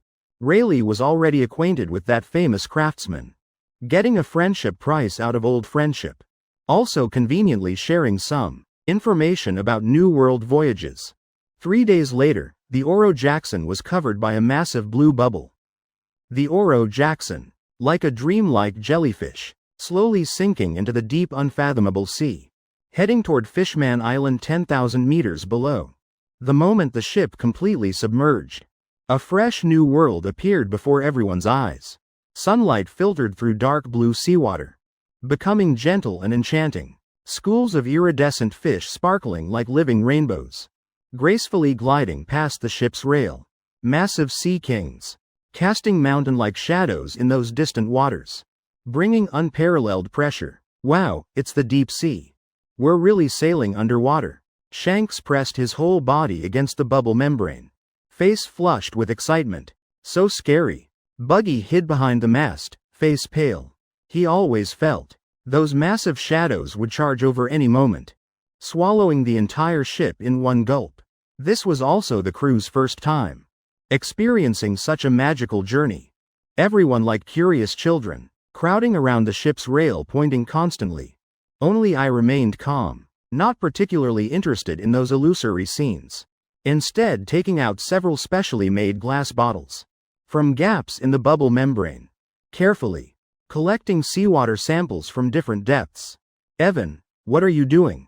Shanks curiously approached. Analyzing, I replied briefly. Seawater at different depths, pressure, salinity, microbial composition all have major differences. This data helps me better understand life forms in extreme environments. Shanks listened bewildered, but seeing my appearance, so impressive, so he also imitated me, putting on a serious look staring intently at the seawater. The deep-sea journey was originally monotonous and suffocating. No more day-night cycles. The flow of time became vague. When the initial novelty faded, a lonely feeling of isolation from the world began spreading in the crew's hearts. To dispel boredom, everyone began training on deck. Bullet, daily sparring with massive sea beast shadows, his spiral punches making the entire bubble membrane slightly vibrate. Rayleigh closing his eyes in meditation, polishing his mental state. Most of my time was in the medical room, spreading out newly acquired charts and ancient texts sent from Eternal Spring Island, all over the floor, trying to deduce what exactly was the Sea King's forest heart, but still finding no clues. The Oro Jackson, quietly sailing in the 10,000-meter deep sea, like a squid imprisoned in blue jade amber. The initial shock and novelty, gradually replaced by the endless gloom of the dark blue ocean. Monotonous day after day. Time here became meaningless. Only the ship's clock, still faithfully recording the passage of months. Enthusiastic training on deck, also with the environment's heaviness gradually cooling. Crew mostly gathering together, sipping the remaining rum. Then time after time, retelling stories about adventures. Shanks, do you see? That shadow over there seems to keep staring at us. Buggy hugging a mast tightly. Body curled up, voice trembling like guitar strings struck by currents. He pointed at a massive shadow. Vague and distant. In the weak deep-sea light, the shadow appearing and disappearing. Like a single eye lurking in darkness. Chapter 17 Surgery 10,000 meters under the sea. Shanks looked where he pointed, rubbing his eyes. Then burst out laughing. Buggy. You're too cowardly. That's clearly the outline of a distant underwater volcano. Look, it's even bubbling. Hearing this, Buggy finally realized, indeed, that single eye was rhythmically releasing strings of small bubbles. Buggy's face immediately flushed red, half from shame, half from anger. He angrily shouted at Shanks. What's it to you? This is the vigilance an excellent lookout needs. Their argument brought rare vitality to this gloomy ship. I didn't care. Still holed up in my medical room. This place had almost become a deep-sea ecology research institute. Over a dozen glass bottles arranged neatly, inside containing seawater samples, collected from different depths. I used crude self-made distillation equipment to separate salt. Then used a microscope, observing each type of microorganism in myriad forms. For me, this seemingly monotonous deep sea actually concealed countless secrets about life evolution in extremes. That data excited me far more than gold and jewels. Suddenly the Oro Jackson shook violently. As if pushed hard by an invisible monster, everyone on ship stumbled and swayed. Fixed cargo making loud creaking noises. What's happening? Rayleigh immediately steadied himself, rushing to the ship's rail. The scene outside made everyone gasp coldly. The massive bubble covering the hull was flashing intensely. The previously stable curved surface showing ripples like water, as if it could burst at any moment. The surrounding currents no longer gentle, but becoming fierce flows. Countless undercurrents interweaving like striking serpents, forming a massive whirlpool. Is it an underwater earthquake? No, look over there. Everyone looked where the trembling sailor pointed. Seeing that massive black shadow Buggy had mistaken for a volcano, now stirring violently. The swirling water it created was the source of this chaos. That wasn't a volcano at all, but a living creature. A creature too large for imagination. Prepare for battle. Rayleigh drew his sword, expression extremely serious. The crew also drew weapons in defense. Meeting a massive sea king here. If the bubble burst, they'd certainly be crushed instantly. Right at this peak tension, I walked out from the medical room, not looking at that massive black shadow, but closing my eyes, brows furrowed tightly, as if listening to something. Soon I spoke, voice not loud, but clearly overriding the deep sea's roaring. It's not attacking us. In my life vision, an incredibly massive source of life energy was writhing frantically not far away. That roar wasn't fierce hatred, but the ultimate pain of the dying. That life fluctuation, like invisible cries of sorrow, penetrating all deep sea layers, directly echoing in my mental world. Roger stepped beside me, sharp eyes intently following the distant giant monster. I opened my eyes. No fear in my pitch-black pupils. Only a doctor's focus facing a critical patient. It's sick, moreover severely injured. This conclusion left everyone speechless. Bullet clenched his fists, snorting coldly. Sick or not doesn't matter. If it dares threaten the Oro Jackson, I'll grind it to pieces. It's useless. I shook my head, explaining. Its body is too large. Even if we kill it, the whirlpool from its sinking corpse would be enough to tear our protective bubble. Moreover, it's writhing more violently now. Soon, even without us acting, it will cause this entire sea area to be completely disrupted. The only path to survival isn't fleeing or fighting. I paused briefly, then spoke words that made everyone, including Roger, find unbelievable. Try treating it. The entire deck fell silent. A deep-sea monster with a body as large as an island nation. And wanting to treat its illness. Truly the most absurd idea. Never mind treating, they didn't even know what species it was. Didn't know where it was injured either. Ha ha ha ha. The silence was broken by Roger's characteristic booming laughter. He didn't find it ridiculous. On the contrary, his eyes blazed with unprecedented excitement. At 10,000 meters under the sea, performing surgery on a legendary giant. This is truly adventure. The highest peak, the most thrilling in the world. Roger domineeringly threw his arm around my shoulder, turning to all the crew and shouting loudly, his tone filled with unquestionable authority. Did you all hear clearly? Everyone perk up now. Listen to Evan. We're going to perform surgery on this giant. The crew exchanged glances, expressions shifting from horror to bewilderment, then gradually infected by the captain's overwhelming spirit. Intensely contagious, transforming into excitement, a mixture of nervousness and fervor. Yes, they were the Roger pirates after all. On the grand voyage, what challenge could be more insane and interesting than this? Plan just decided. The Oro Jackson, that sophisticated war machine, immediately operated in a completely new mode. This time, their enemy wasn't Navy or pirates, but an unprecedented, life or death major surgery. I need to get close to it.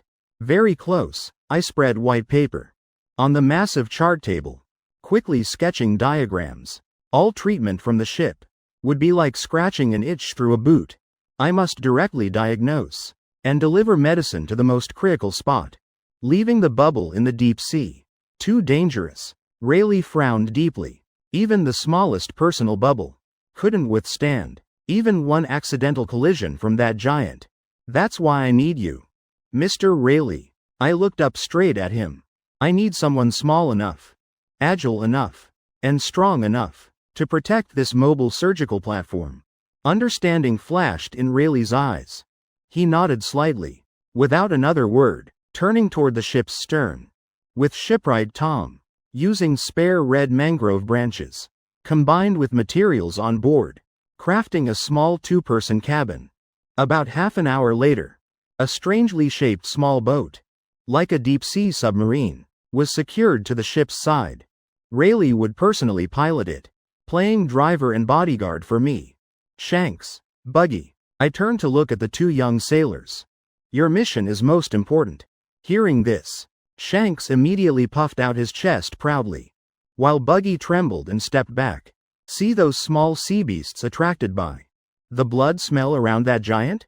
I pointed at the sea kings, swarming around that massive form like flies. Once Rayleigh and I depart, you must coordinate with the ship's gunners, using blank rounds to create maximum noise and light, to draw their attention away from us. Remember clearly, absolutely don't actually hurt them. Otherwise it'll cause more trouble. This was a mission requiring extreme coordination and courage. Shanks excitedly accepted orders. He felt it was so cool. Buggy, though his legs went soft, but under everyone's eyes, had to grit his teeth and nod. Chapter 18, Healing the Deep Sea King, Mr. Bullet, Mr. Jabba, Captain Roger. I finally turned my gaze to the three men behind. If my diagnosis isn't wrong, the source of all this must be some kind of physical trauma, likely requiring extreme external force to remove. When that time comes, I'll need to rely on you three. Bullet grinned, revealing stark white teeth, his knuckles cracking like firecrackers as he clenched. I've been waiting impatiently. Jabba, whose strength equaled First Mate Rayleigh's, also showed excitement, ready for battle. Roger laughed heartily, standing beside, his whole being radiating eagerness to try. All preparations complete, The small boat covered in a bubble membrane slowly left the mother ship. Like an independent star, heading toward the center of chaos and suffering. The closer we got, the clearer the giant's form became. Its body larger than imagination. Just one exposed scale, was wider than the entire Oro Jackson's deck. On its skin, densely covered with massive crisscrossing scars. As if having experienced countless fierce battles. And now, on its back like rolling hills, a massive 100-meter-long spear. Pitch black metal throughout, pierced deep into its flesh and blood. Around the spear, flesh had rotted, burned black, forming a terrible wound, continuously oozing thick viscous black blood. The spear carved with bizarre runes, radiating evil energy, continuously draining life force, remnants of ancient weapons. Rayleigh looked at the spear, expression grave as he spoke. I've seen similar runes on copies of poneglyph texts. This is a cursed weapon type, specifically for hunting giant creatures. My expression also became extremely serious. In my life anatomy vision, that spear was like a malignant program implanted in the giant's body, not only causing physical damage, but continuously invading and polluting the life source at the rule layer. Must pull it out immediately. I made an instant decision. Mr. Rayleigh, use sword energy to cut several support points around the spear's base. Then signal the captain and others to prepare to act. Rayleigh immediately acted. He piloted the small boat, like an agile swallow, weaving through the giant's violent thrashing. His sword energy incomparably precise, carving deep grooves in the hard stone layer. Receiving the signal, Roger, Jabba and Bullet on the Oro Jackson exchanged glances, bursting into loud laughter together. Their figures flashed, directly jumping from the bubble. All three covered in dense armament hockey, solidly withstanding 10,000-meter deep sea pressure, like three massive cannonballs, heavily landing on the giant's back. Hey, big guy, grit your teeth and bear the pain a bit, Roger roared, both hands gripping a support point Rayleigh had cut, both feet braced against the spear's base. Whole body muscles tensed to the limit. Bullet and Jabba, using hands covered in pitch black hockey, embracing the spear from different angles. 1, 2, 3. Roger's angry roar rang out. Three monster-like men, simultaneously erupting with world-destroying power. The giant, in pain, let out a silent scream shaking the deep sea, its whole body writhing frantically, stirring up terrible undercurrents enough to tear steel apart. Boom! Under combined force, the cursed spear embedded for countless years, finally forcefully pulled out. A stream of pitch-black toxic blood, accumulated for millions of years, like a volcanic eruption, spraying straight out from the massive wound, instantly dyeing the surrounding sea black. The giant's life flame, weak to the extreme, as if about to extinguish any moment. Now's the time. Standing before the toxic bloodstream that could swallow everything. My gaze extremely calm, I stood atop the small boat, holding high the crystal bottle, containing life essence, activating the ultimate plant communication ability I had comprehended, from the Millennium Soul Calming Wood, even incorporating some understanding of life rules. I poured my armament hockey and mental energy, holding nothing back into the life essence. The droplet, originally just glowing soft white, instantly erupted in brilliant blinding green light, transforming into a vivid emerald dragon lifelike as reality, roaring as it charged straight into that massive bone-exposing wound. No earth-shaking explosion, only silent yet miraculous permeation. Wherever green light passed, black toxic blood rapidly dissolved. Rotting flesh, at visible speed, came alive again, growing fresh tender new tissue. The giant's thrashing gradually calmed. That massive single eye, larger than the Oro Jackson, slowly turned, for the first time clearly reflecting. The tiny figure, like a dust mote floating before it, yet radiating divine brilliance, a ray containing ancient wisdom and gratitude, flickered deep in its pupil. Congratulations, host. Completed a miraculous healing. For an ancient, supermassive creature, deep sea king.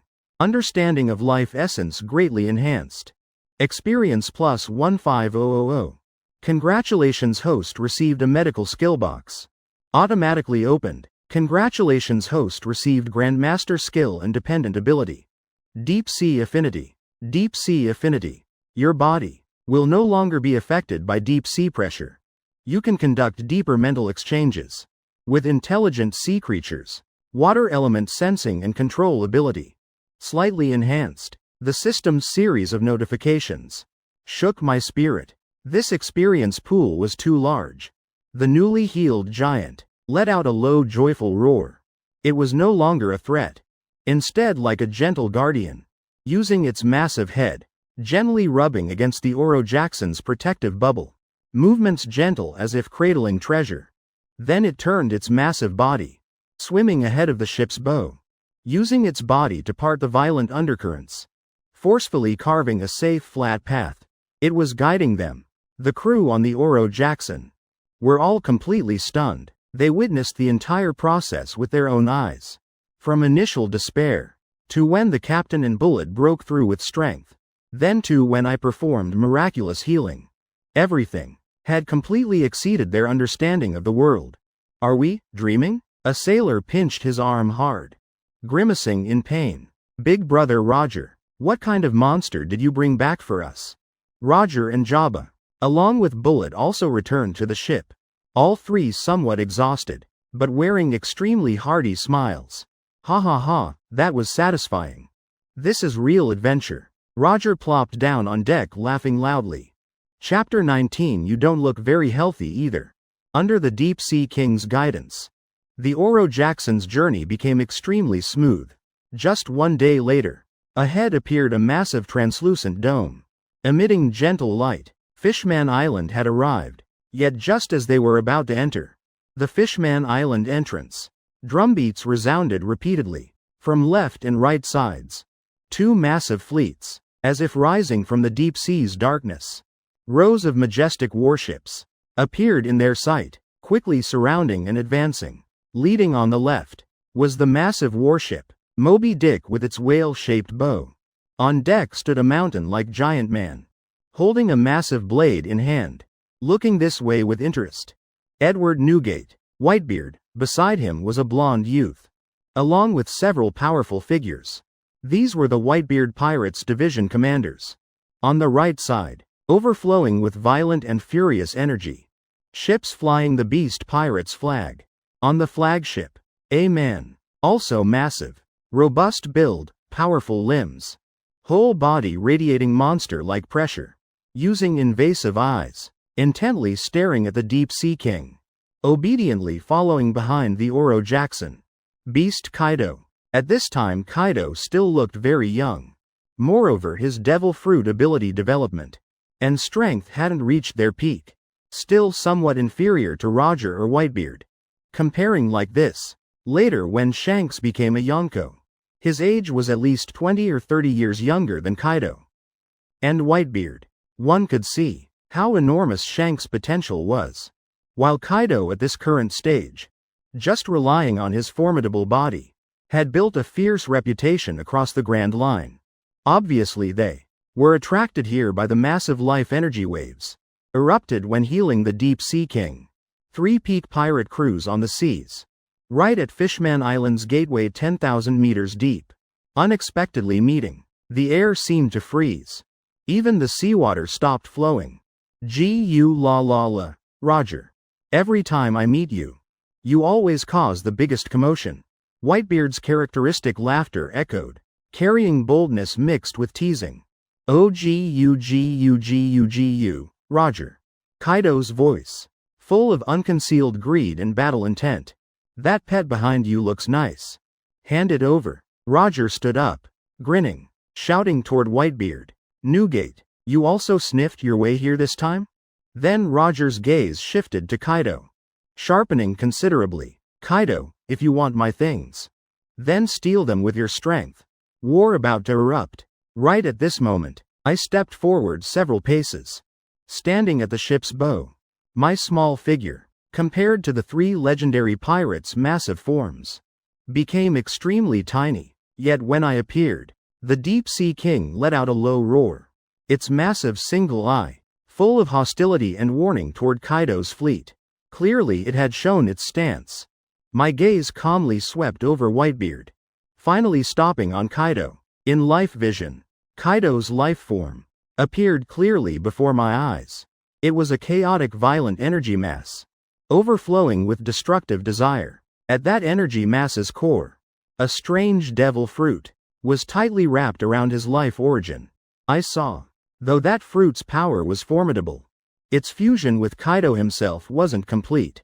Many unstable energy points existed, like a volcano that could erupt any moment. I spoke up, voice very soft, but clearly spreading across this sea area, suppressing all other sounds, not speaking to Roger, nor to Whitebeard, but bluntly, facing that arrogant Kaido. He's not a pet, but my patient. One sentence made the smile on Kaido's face freeze. Following that, I looked up, evaluating Kaido's massive pressure-filled body, in the calm tone of a doctor diagnosing terminal illness. Calmly adding another sentence, "You don't look very healthy either." Those light words, yet seemed to contain infinite meaning, piercing through the thin bubble membrane. Echoing clearly in this silent deep sea, time seemed to freeze. The Whitebeard Pirates Division commanders, those renowned figures of the New World, all had frozen expressions. Marco, his usually lazy eyes, instantly became sharp. He instinctively stepped forward, standing protectively before his old man, eyes looking at me full of vigilance and scrutiny. This kid, daring to say Kaido was sick in front of everyone. This wasn't just being bold, but gambling with his life. On the Beast Pirates' side, the atmosphere immediately shifted from greed and madness to extreme killing intent. Those massive, fierce beings, their weapons already covered with murderous energy, as if ready to charge, tearing the Oro Jackson to pieces. Yet the storm's center, Kaido, didn't rage madly like his subordinates. The characteristic smile on his face paused briefly, then eyes full of destruction locked tightly onto me. That wasn't a gaze for an insignificant insect, but a wild beast. When facing someone who could see through its deepest secrets, instinctively arising urgency and violence. OGUGUGUGU, kid. Do you know what you just said? Kaido's laughter deep and hoarse, like two massive stones grinding together. Every syllable, carrying pressure enough to make ordinary people terrified to the point of organs shattering. On the Oro Jackson, Buggy had completely given up thinking. Eyes rolled white, mouth foaming, legs gone soft, collapsing. If not for Shank's quick hands catching him, he would have collapsed to the ground, becoming one with the deck. Yet Shank's face showed no fear at all. He supported the trembling Buggy, eyes burning incredibly bright, fixed on my back. Too cool. This is truly Big Brother Evan, facing the legendary beast Kaido, still daring to bluntly say he's sick. 10,000 times cooler than sparring with Mr. Rayleigh. The other Roger Pirates crew, eyes also full of interest and anticipation, as if watching a spectacular drama. They were already used to their ship doctors, earth-shaking style. Last time was Golden Lion. This time Kaido. Could next time be Mary Joieuse, giving the 5 elders health checkups? Roger and Rayleigh looked composed.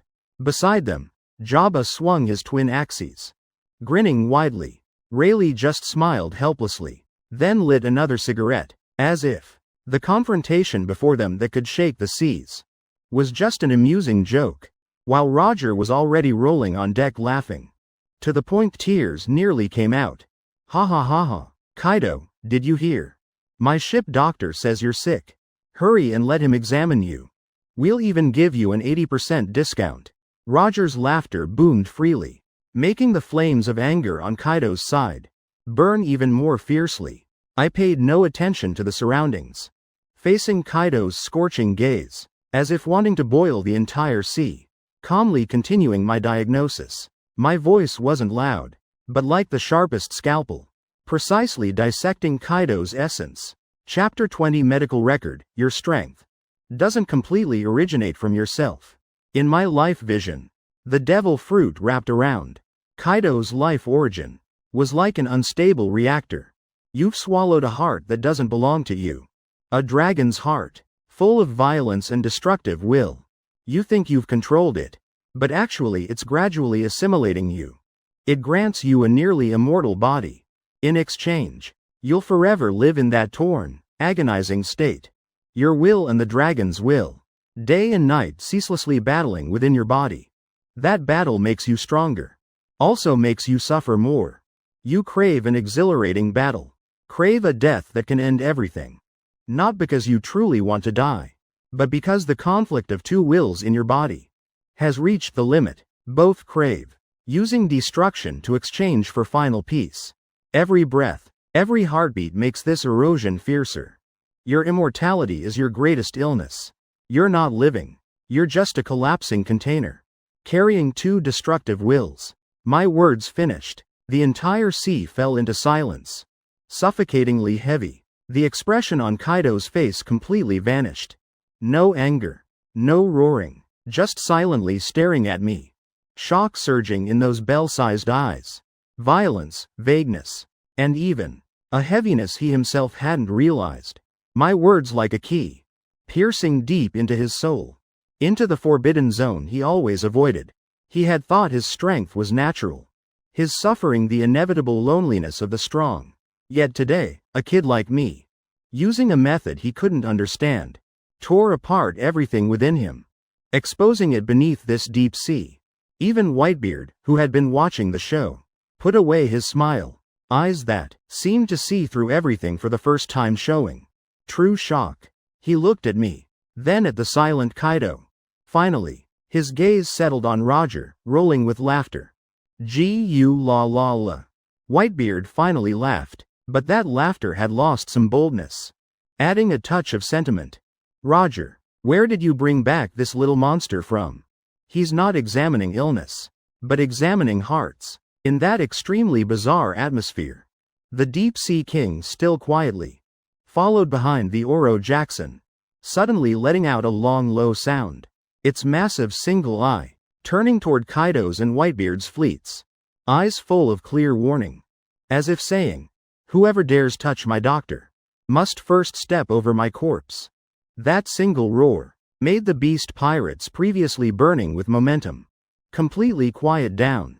They might not regard the Roger pirates, but absolutely couldn't underestimate an ancient giant that could shake the entire 10,000-meter deep sea. The trembling ancient monsters, right as the three-way standoff tensed. From Fishman Island's massive entrance came solemn horn sounds.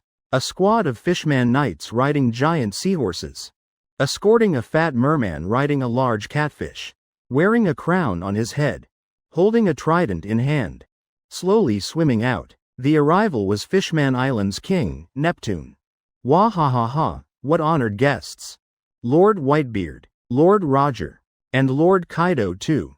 King Neptune wore a social smile, but cold sweat beading on his forehead betrayed his inner tension, simultaneously facing three legendary pirates. Even as a king, he felt heavy pressure. Three lords visiting Fishman Island together truly makes this place shine doubly bright. If the three lords don't mind, please come to the palace for some rest. I've prepared some light wine to welcome you all. Neptune's appearance gave everyone an exit. Whitebeard laughed heartily. Gu la. Since the king has enthusiastically invited, we naturally cannot refuse. Come, let's go drink fine wine at Fishman Island. Roger also put away his laughter, dusting off his clothes. All right, I'm just out of wine anyway. All eyes focused on Kaido. He still stood motionless, gaze locked tightly on me, as if wanting to carve this kid's appearance deep into his bones. After a long while, Kaido slowly grinned, showing a smile uglier than crying. Interesting, kid, I'll remember you well. Kaido looked deeply at me, then waved his hand forcefully. Let's go, you lot. We're going in too. A great battle sufficient to overturn the New World's situation. Just like that dissolved by an absurd diagnosis. And a timely banquet invitation. Into nothingness. When the three fleets under the Fishman Knight's guidance slowly entered Fishman Island, everyone's hearts were extremely complex. While I, Just calmly took out my small notebook. Writing a line on it. Medical record. Beast Kaido. Diagnosis. Devil fruit will. Conflicting with host's will, causing rule layer rejection reaction. Preliminary diagnosis. Illness in terminal stage. But extremely valuable for research. Treatment protocol. Undetermined. Finishing writing, I closed the notebook. Eyes turning toward the island. Radiating dreamlike light in the deep sea. For me, the earlier turbulence was just a small prelude. The real goal still lay in that island's depths. Fishman Island, the dreamlike kingdom 10,000 meters beneath the sea. Using its most magnificent appearance. To welcome 3 legendary pirates. Massive sunlight trees. Channeling light from the sea surface down here. Bathing the entire island in gentle warm light. Brilliantly colored coral. Forming exquisite houses. Beautiful fishmen and mermaids. Bustling through bubble streets. Weaving a vibrant picture full of life. The Oro Jackson, Moby Dick and the Beast Pirates flagship. Under countless fishman residences awed and curious gazes, were guided to dock at a special port. Ryugu Palace's guard had been waiting long, using the most solemn ceremony, welcoming the 3 captains and their leaders into Ryugu Palace. Magnificent atop the island, the banquet hall in Ryugu Palace. Large enough to hold thousands. Massive shells, polished smooth as tables and chairs. Seaweed carpets woven with pearl luster covering the floor. Beautiful mermaids, carrying plates of fresh seafood. Like butterflies fluttering throughout the hall. Roger and Whitebeard like returning home. Casually choosing seats in the center. Before them weren't wine cups, but massive wine barrels. G-U-la-la-la. Newgate, it's been long since we've drunk so heartily. Come, bottoms up. Roger raised a bowl bigger than his head. Face full of spirit. G-U-la-la-la. Roger, your drinking capacity hasn't improved at all. Whitebeard also raised the wine barrel. The 2 clinked heavily like thunder. Then tilted back gulping loudly. Wine flowing from mouth corners. Soaking clothes wet, but not affecting their spirits at all. The surrounding crew also quickly merged into the banquet's fervent atmosphere. Chapter 21, The Queen's Request. Marco was surrounded by a group of curious fishman maidens, asking about his blue flames. Why they feel so warm to the touch. Squar and Jozu were arm wrestling with the Roger Pirates crew. Cheers echoing throughout the hall. Shank's eyes had turned into heart shapes. He gazed at the beautiful mermaids with shimmering fishtails. Drool almost dripping. Wow. Buggy, look. They're exactly like fairy maidens. Buggy had no mind for admiring beauties. His eyes like radar, scanning the gold and jewel-encrusted hall. His hands fidgeting inside his sleeves. Only one thought in his head. Just breaking off one tile here would probably be enough for me to live my whole life. Is this pillar made of solid gold? That pearl on the chandelier seems bigger than my nose. The Beast Pirates were extremely out of place. Kaido sat alone in a corner.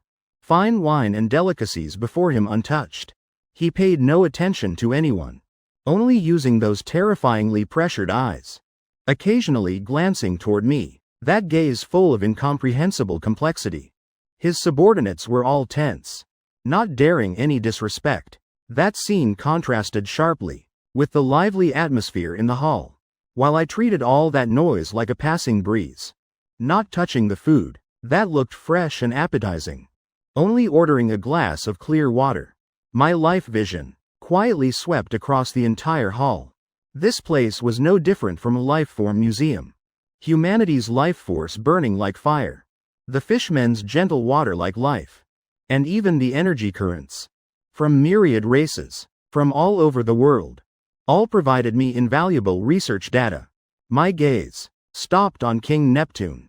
His life flame, though burning, was interwoven with many gray streaks, representing worry and fatigue, obviously from years of managing state affairs. Right then, the side door of the hall opened slightly.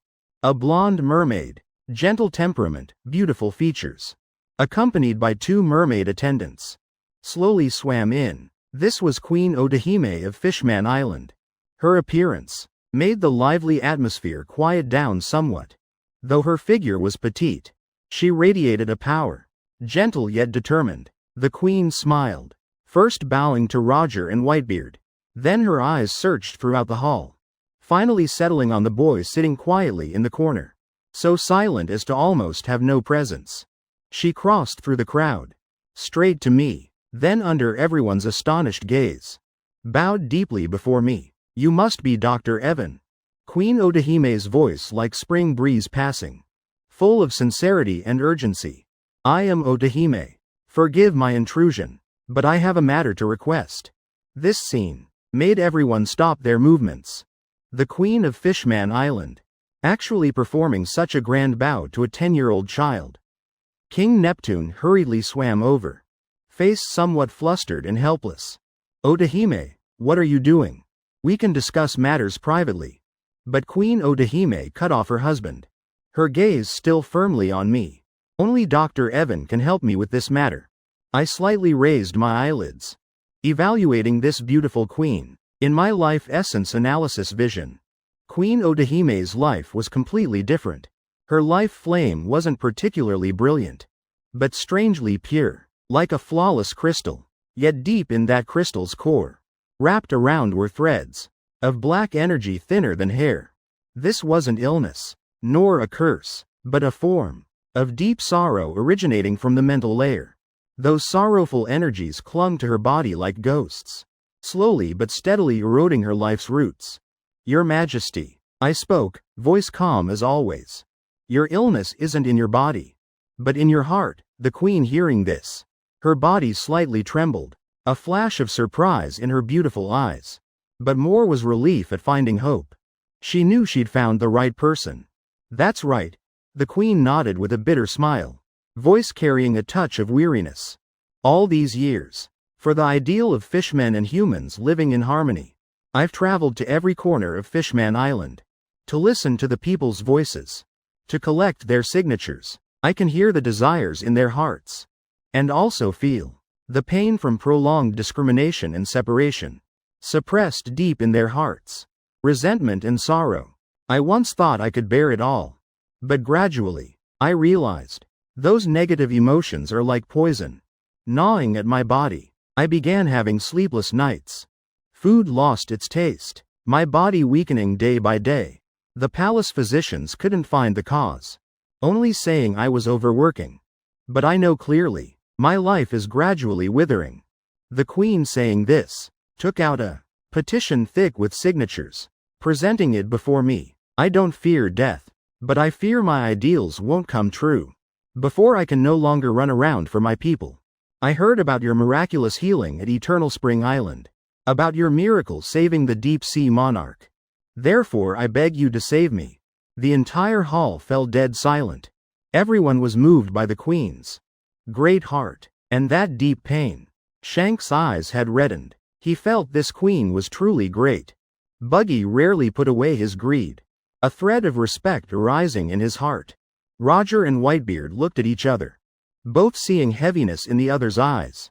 They both possessed conqueror's haki, naturally understanding the feeling of will merging with others' will. What the queen was doing was bearing all the pain of an entire race, placing it all on her own shoulders.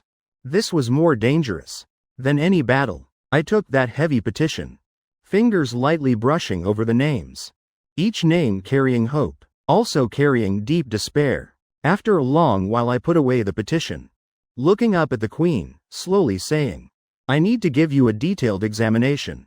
But there's one prerequisite." I raised my head, gaze passing over Odahime, looking toward King Neptune, and those in power at Ryugu Palace. "Curing the queen isn't difficult for me. But you must promise me one condition. I want the heart of the Sea King Forest." My voice wasn't loud, but made King Neptune's face immediately change. That's Fishman Island's sacred relic. An absolute taboo that cannot be touched. The heart of the Sea King Forest was Fishman Island's other life source. Legend says it shares the same origin as the sunlight tree, maintaining the entire island's energy balance. For thousands of years, it had been regarded by Fishman royalty as the highest taboo, strictly guarded. Taboos exist to be broken. My voice brooked no doubt. The queen's illness root is from absorbing too much negative mental energy. And the heart of the Sea King forest is precisely the crystal of this deep sea's purest life. The only thing that can neutralize those negative energies, restoring her life origin. You can choose to continue holding onto so-called taboos.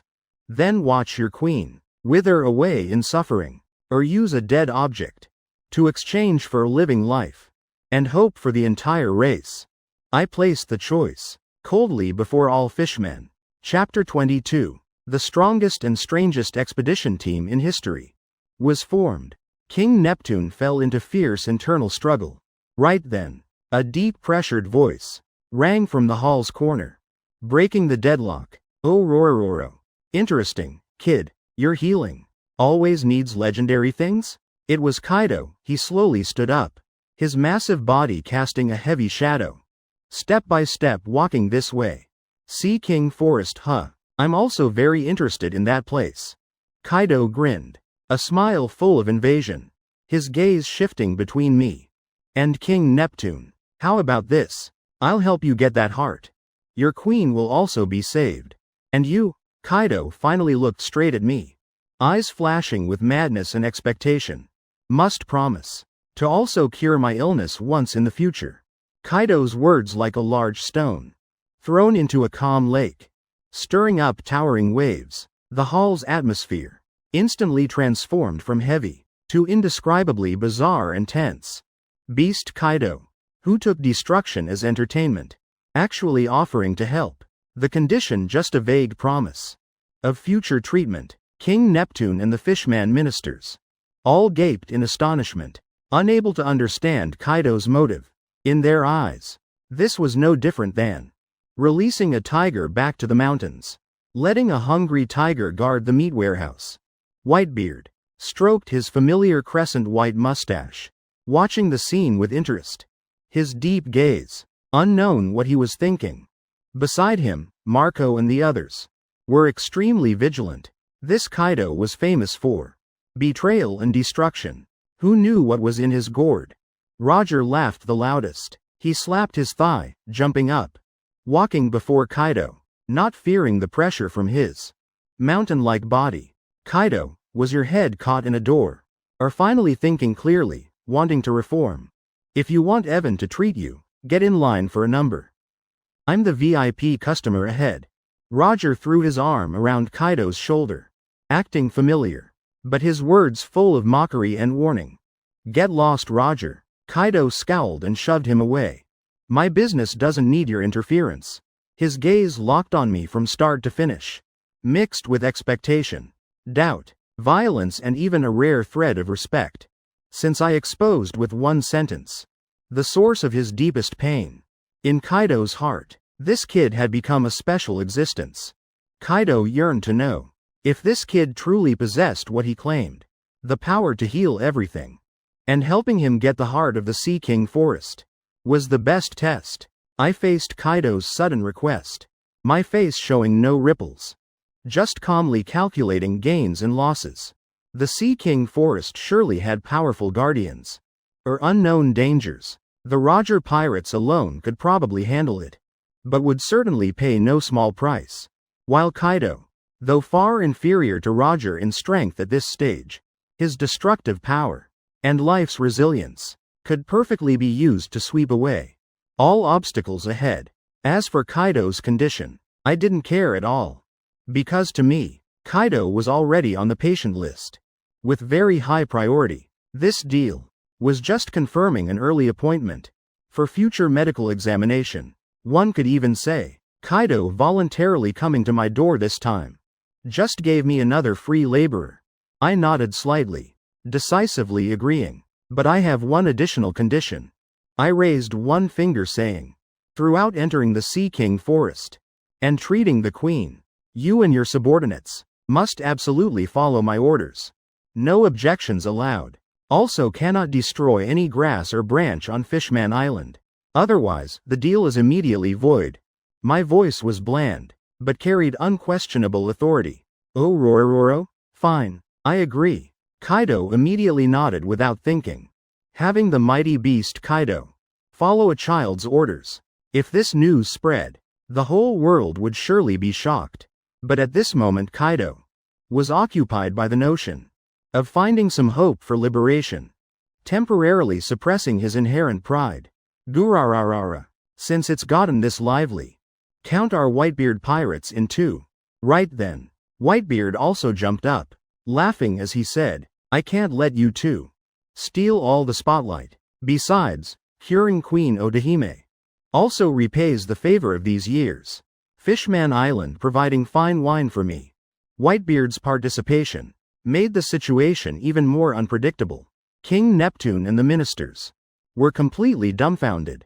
They never dreamed, just to cure the queen's illness would lead to Roger, Whitebeard and Kaido, three great pirates, joining forces. With this lineup, never mind just a small Sea King forest. Even marching straight to Marijoy would be more than enough. Finally, in that absurd, yet unchangeable atmosphere, King Neptune could only shakily agree to my request. King Neptune took out an ancient sea chart, clearly marked on it the entrance to the Sea King forest, and things to note inside, along with various dangerous currents and creatures to watch for. Thus an expedition team that could be called history's strongest and strangest ever was formed. The core of the team were the three legendary great pirates, Goldie Roger, Edward Newgate, Beast Kaido. Also present were right hands and powerhouses, Rayleigh, Jabba, Marco, along with recent additions like Vista. All were in the ranks. And the temporary commander of this team was actually a 10-year-old child, me, Evan. Shanks and Buggy as apprentice sailors were also dragged along by Roger. Shanks trembling with excitement all over, feeling this was the most glorious moment of his life, while Buggy hid at the back, trying to lower his presence, in his heart thinking this wasn't an expedition team, but a mobile powder keg that could explode any moment, blowing him to ashes. Under King Neptune's guidance, we rode in specially made giant bubble submarines through secret tunnels under Ryugu Palace, heading toward the legendary Forbidden Land, the Sea King Forest. The closer to the Sea King Forest, the more suffocating the surrounding environment. The once clear water now murky, the brilliantly colored coral reefs now turned gray-white, like skeletons of fallen royalty. Life in the water growing ever weaker, replaced by dense death that made hearts tremble. Not good, I frowned. In my life vision, the Sea King Forest ahead was no longer a vibrant green full of life, but a terrible spreading gray-black zone. That forest was dying at an alarming rate. Moreover, on Queen Odahime's body, the sorrowful energy gnawing at her life roots seemed to also originate from this dying forest. Chapter 23, King of the Sea Kings. When we finally reached the Sea King Forest entrance, everyone was shocked by the sight before them.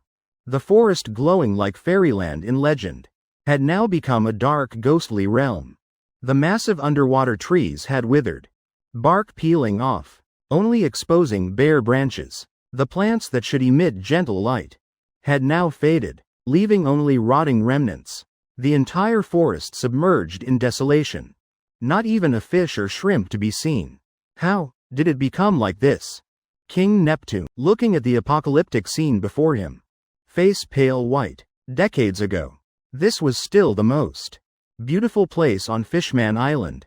I stepped out of the submarine, using my finger to lightly touch some mud from the bottom, bringing it to my nose to smell an extremely strange deadly poison that could destroy life energy at its roots. This poison had seeped into every inch of soil here. The water from the source was killing the forest from its roots. My gaze stopped at the forest's deepest part. There I sensed a weak life source, but incomparably pure, being frantically besieged and devoured by a massive evil dark energy. That was the heart of the Sea King Forest, and the source of that dark energy was a massive sea beast we'd never seen before. Its whole body pitch black, growing countless horrifying tentacles. Right in the middle of its body was a massive mouth constantly opening and closing, inside densely packed with fangs. It was no different from a living pollution source, constantly emitting deadly poison and death energy, turning the entire Sea King forest into its private lair. Seemingly having detected intruders, that sea beast let out a soundless roar, an energy mixed with deadly poison and mental shock, suddenly spreading in all directions. The weaker fishman guards, along with Buggy and several others, immediately felt their heads splitting with pain, then collapsed unconscious. Not a bad opponent. Bullet licked his lips, battle intent flooding his eyes. Oh Rororo. Seems I won't need to act. Kaido crossed his arms over his chest, looking like he was enjoying a show. But I didn't bother with them. My gaze passing over that terrible sea beast, looking toward the area behind it wrapped in dark energy, covered layer upon layer. There I saw the heart of the Sea King forest. It was a massive transparent crystal-like plant mass, shaped like a gently beating heart, each beat emitting rings of gentle life light, struggling to resist the surrounding dark energy's erosion. But what shocked me more was beside that heart, quietly lay a massive egg, its entire body covered in patterns.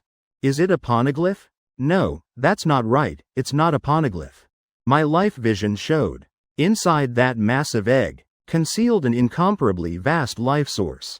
Noble, ancient, even surpassing that undersea monster king's aura. An overwhelming existence. It was an unhatched egg. The legendary king of the Sea Kings. I muttered. So that's it. The heart of the Sea King forest wasn't simply an energy source maintaining the forest. It was also an incubator. A protector. It was pouring all its life force to nurture and protect the next generation Sea King. And that monster polluting the forest. Its target was precisely that unborn king egg, the root cause of the queen's illness and the Sea King forest withering.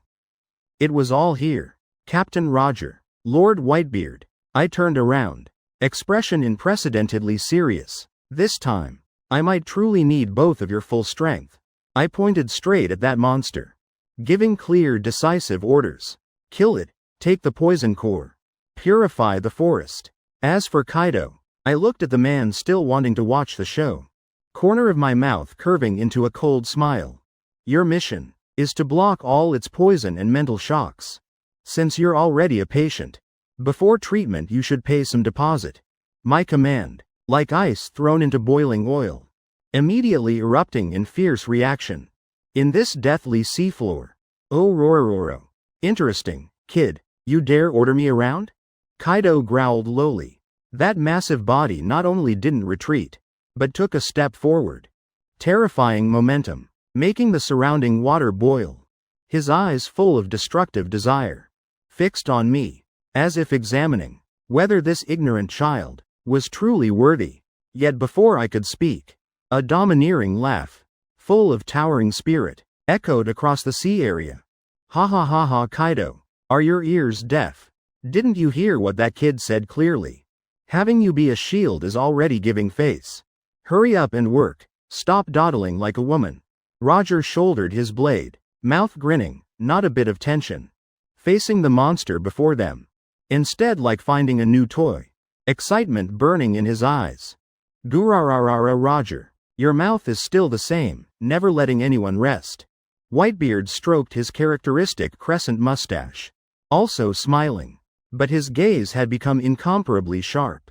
The blade Murakumogiri slowly raised, momentum like a pillar holding up the sky, immediately stabilizing everyone's spirits.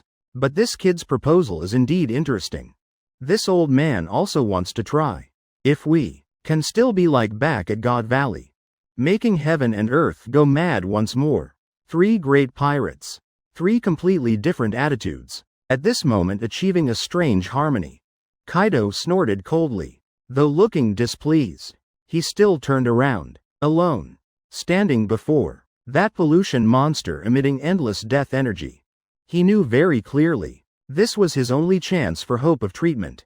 This deposit he would pay, that pollution monster clearly wouldn't give them extra time either. It had sensed the threat from those tiny creatures. The massive fang-filled mouth suddenly opened wide. A black flood thick as ink, mixed with deadly poison and resentment, like a waterfall eruption, straight toward everyone. before the toxic liquid even touched. A soul freezing cold had rolled up covering the water and sky. Before Buggy's eyes appeared countless things he feared most. Having treasure stolen, being captured by Marines, even being placed on my operating table, body dissected for research piece by piece. He screamed bizarrely, eyes rolling back, then very refreshingly fainting once again. This time even Shanks couldn't catch him. Though Shanks' head also ached like needles, he still gritted his teeth, standing protectively before the fallen Buggy, the wooden sword in hand trembling from tension. Oh Rororo, these little tricks.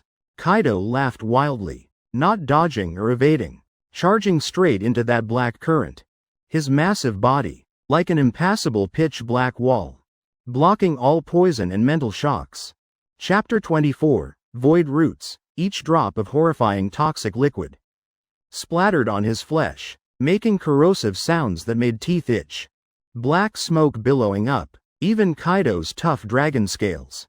Before this deadly poison began showing mottled decay, the mental shockwaves like countless sharp steel needles, frantically stabbing into his consciousness. Yet, Kaido only roared even more fiercely, life force in his body erupting like a volcano, forcefully blocking all poison and mental attacks outside. His massive body, now truly, had become an unbreakable shield. Now's the time. My voice cold, without a trace of emotion, like a supreme conductor, directing a symphony, performed by monsters on the battlefield. Mr. Rayleigh, Mr. Jabba. At its tentacle joints, the energy flow is weakest. Cut right there. Marco, your flames have regenerative ability. Attack from above. Disrupt its senses. Bullet, your strength is the purest. Draw attention from the front. Each clear command I issued without half a word's deviation. Rayleigh and Jabba's figures like two ghosts vanished in an instant. The next second spiritual light and shadows flashed. Among the monster's brilliant tentacles, hundreds of gorgeous chaotic tentacles lit up. Cutting sounds rang continuously. Massive tentacles one by one, precisely severed at the joints, spraying foul-smelling blue-green blood. Oh Marco, transformed into a blue phoenix blazing with undying flames, drawing a magnificent trajectory in the air. His flames not for killing, but like warm thin silk, covering the monster's head. That regenerative power even made the monster's chaotic spirit pause momentarily. Bullet roared loudly, fists covered in pitch-black armament, momentum like a human cannonball, smashing straight into the monster's hard armor, making earth-shaking sounds, successfully drawing most of its attention toward himself. Captain Roger, Lord Whitebeard. My gaze finally settled on those two true legends. Its center is at the third layer of armor beneath that massive mouth. That's where all energy converges. And its only weakness. Use your strongest power to shatter that spot. Ha ha ha, I can't wait any longer. Gurararara. Let's see us grinded to dust. Roger and Whitebeard looked at each other, both their eyes blazing with the same brilliant battle fire. They needed no excess words, but their coordination was incomparably perfect. Whitebeard gripped Murakumogiri tightly with both hands, suddenly pulling back forcefully. The air around him began vibrating violently. The seawater behind his back, pushed apart by an invisible force, creating a massive vacuum. He concentrated the tremor fruit's power to the limit. One fist smashing hard on the blade handle. Boom! Invisible tremor waves became tangible white rings of light, like divine circles spreading outward. Wherever they passed, space showed spider web cracks. On the other side, Roger raised his sword high. The supreme blade ace, covered in ultimate armament, and Conqueror's hockey. Black lightning coiled around the blade, as if able to cleave all mysteries in heaven and earth. Roger's roar merged with Whitebeard's shout, becoming one. A slash sufficient to split heaven and earth, along with tremor waves enough to crush space itself. From two different directions, with unstoppable momentum, simultaneously struck the weakness I pointed out. Boom! The entire Sea King forest, even all of Fishman Island shook violently. The terrible energy storm raging in the deep sea, sweeping away all dead trees. and rubble around. At that energy storm's center, the pollution monster's solid armor finally shattered, revealing a massive hole, black blood gushing like a waterfall. We did it, Shanks cheered excitedly. Yet my brows furrowed even tighter. I saw that monster hadn't died. Instead, screaming even more tragically, its shattered body beginning to convulse strangely, countless flesh masses frantically growing from the wound, then gathering together once again. More terrifying still, the severed tentacles transformed into independent pollution sea beasts. Smaller bodies, dark red eyes glowing, shrieking piercingly, charging back at everyone. This monster had near immortal splitting regeneration ability. Oh Rororo, quite a persistent one. Kaido covered in wounds, but battle intent burning even brighter in his eyes. Whitebeard and Roger also couldn't help becoming serious. They all sensed its life force had barely decreased, instead growing more violent from rage, as everyone prepared to face the second round of frenzied attacks. My life essence analysis finally completed. Scanning through this monster, my face turned slightly pale, but understanding flashed in my eyes. I understand now. My voice rang out once more, this time the tone carrying coldness, like a doctor declaring conclusions on the operating table. It's not a living creature. Its true body lives in the forest. It's a parasitic fungus, called void roots, in this forest's earth veins. This monster is just a puppet. As long as the fungus isn't destroyed, this puppet can infinitely regenerate. And its core, my gaze pierced through that massive body, locking onto deep underground, a massive mass like a dark heart beating rhythmically. To completely destroy it, we must simultaneously purify this forest's earth veins. That requires energy 10 times stronger than before, and must be completed instantly. Otherwise, the fungus will burrow to deeper ground, completely fusing with Fishman Island. By then there truly won't be any way to save it. I looked at the 3 great pirates before me, making an even more insane request. I need all 3 of your conquerors' haki, not to intimidate small fry, nor for suppressive threats. I raised one finger, eyes flashing with near mad light, the light belonging to a knowledge-thirsting scholar. I need you all to wrap conqueror's haki around my silver needles, so I can use medical guidance to directly transmit that power symbolizing will and life into the earth veins, to directly confront that void fungus. When my words clearly reached everyone present, even Roger, Whitebeard, these 2 standing near the world's peak, their faces showed for the first time unconcealed shock. Kaido's expression also changed, eyes uncertainly staring at me. Conqueror's haki, that power symbolizing kingly qualities, absolute will, to bind it to a tiny silver needle, and guided by medicine too, sounds 10,000 times more absurd than dissecting sea monsters 10,000 meters under the sea. In their understanding, Conqueror's haki was the supreme conquering power for clearing battlefields, the direct incarnation of spiritual will. They could code it on fists, on blades, to unleash world-destroying power, but never once thought that power could be used as an energy type that could be guided to flow into earth like water. Chapter 25: The Duel Between Existence and Void. Gurararara. Kid, are you sure? You're not joking? Whitebeard sheathed his blade. He looked at me, eyes full of scrutiny and curiosity. He could sense I wasn't speaking randomly. But this idea was truly too strange, completely beyond his understanding of haki. Joking? Roger immediately pulled the stunned Shanks to one side, then strode before me, his eyes gleaming with excitement 100 times fiercer than before. Not funny at all. This is truly the most genius idea I've ever heard. Roger laughed loudly. He plopped down on the ground, pointing at that puppet monster still endlessly splitting and regenerating, and attacking ever more viciously. Then burst into laughter. Using my haki to heal the earth. Ha ha ha, is there any more exciting adventure than this? Count me in. Roger's reaction completely ignited this bizarre atmosphere. Kaido's bell-sized eyes intently stared at me, but very quickly he laughed. Worororo. If you fail, kid, You'll be the first one I tear apart. Though Kaido spoke fierce words, his eager appearance clearly showed his attitude. Good. I wasted no more time. I took from my bag 3-foot-long silver needles, forged from sea prism stone, mixed with an unnamed metal. These were special needles, their bodies carved with intricate patterns, like meridian systems. This time it's not just ordinary hockey, but requires absolute precision and synchronization. My expression became more serious than ever, looking up at the three of them. Soon I'll insert the needles into 3 core points of the earth veins. You need to place your hands there.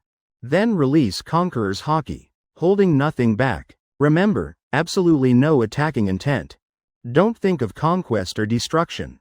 What you need to do is imagine. That will is yourselves, is your life, is your existence. Then transmit that complete existence inside. The purer the will, the more domineering, the stronger the shock to that void fungus. This will be a duel of wills. Though my explanation was mystical, but these three had exceptional minds, instantly understanding the key point. Mr. Rayleigh, Mr. Jabba, Bullet, Marco and the others. I began arranging the second defense line. You're responsible for blocking those split bodies. Buy us more time. Just 1 minute, I only need 1 minute. Leave it to us. Rayleigh drew his long sword. Marco transformed into an undying phoenix, even spreading black wings, leading the elite group, instantly erecting a solid steel wall, blocking all the small pollution monsters. Charging madly, I hesitated no more, my figure gliding like a phantom through the battlefield, precisely dodging all attacks, until entering the core area occupied by the puppet monster. That place was the center of all chaos. My hands covered in black armament, fiercely stabbing into the rotting ground. That pollution no different from mud. The moment I activated life essence analysis, the entire Sea King Forest's earth veins, like a 3-dimensional map, clearly appearing in my mind. I could sense the void root's veins, like a massive malicious spider web, rooted deep in this place's lifelines. Heaven, book, earth, human, harmony. I softly chanted ancient positioning words, hands fast as lightning, inserting those 3 special silver needles, with absolute precision deep into the earth, at the 3 most critical energy points. Now's the time. Roger, Whitebeard, Kaido, all 3 who had long been gathering strength roared in unison. Massive bodies like 3 mountains, charging forward together, pressing their hands hard on those 3 silver needles. 3 streams of Conqueror's Haki, 3 different but all supreme wills, instantly erupting, holding nothing back.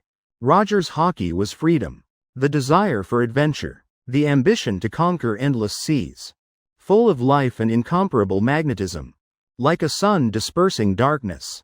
Whitebeard's Haki was protection, tolerance, a vast heart for everyone, heavy as boundless earth, solid and enduring, like an immortal divine mountain. Kaido's Haki was destruction, struggle, the desire for one final pure battle, violent as an apocalyptic volcano, carrying destructive power, like a demon sword wanting to sever all fates. 3 wills representing this era, under the guidance of 3 silver needles, no longer spreading outward, but compressed, condensed to the extreme, becoming 3 energy waterfalls, wrapped in brilliant red-black lightning, flowing down from the needles, fiercely striking deep into the Sea King Forest's earth veins. In that moment, the entire seafloor fell silent. That puppet monster frantically attacking. Its movements suddenly froze. That body constructed from resentment, trembling violently, as if injected with what it feared most, and couldn't understand. Underground, the massive black fungus core, upon touching those 3 domineering wills, let out a wordless scream, full of extreme agony. The battle between existence and void officially began. That black fungus, frantically releasing void energy, wanting to swallow whole, wanting to assimilate the 3 invading wills. Yet Roger's freedom, Whitebeard's protection, Kaido's destruction, these 3 wills, themselves, were the world's truest existence. They were like 3 inviolable divine swords, piercing straight into that void core. Not enough. My face pale as paper. Guiding these three massive wills had consumed nearly all mental energy. I clearly sensed the void root's resilience at the rule layer exceeded imagination. It was frantically absorbing negative energy throughout Fishman Island. To resist, still resisting?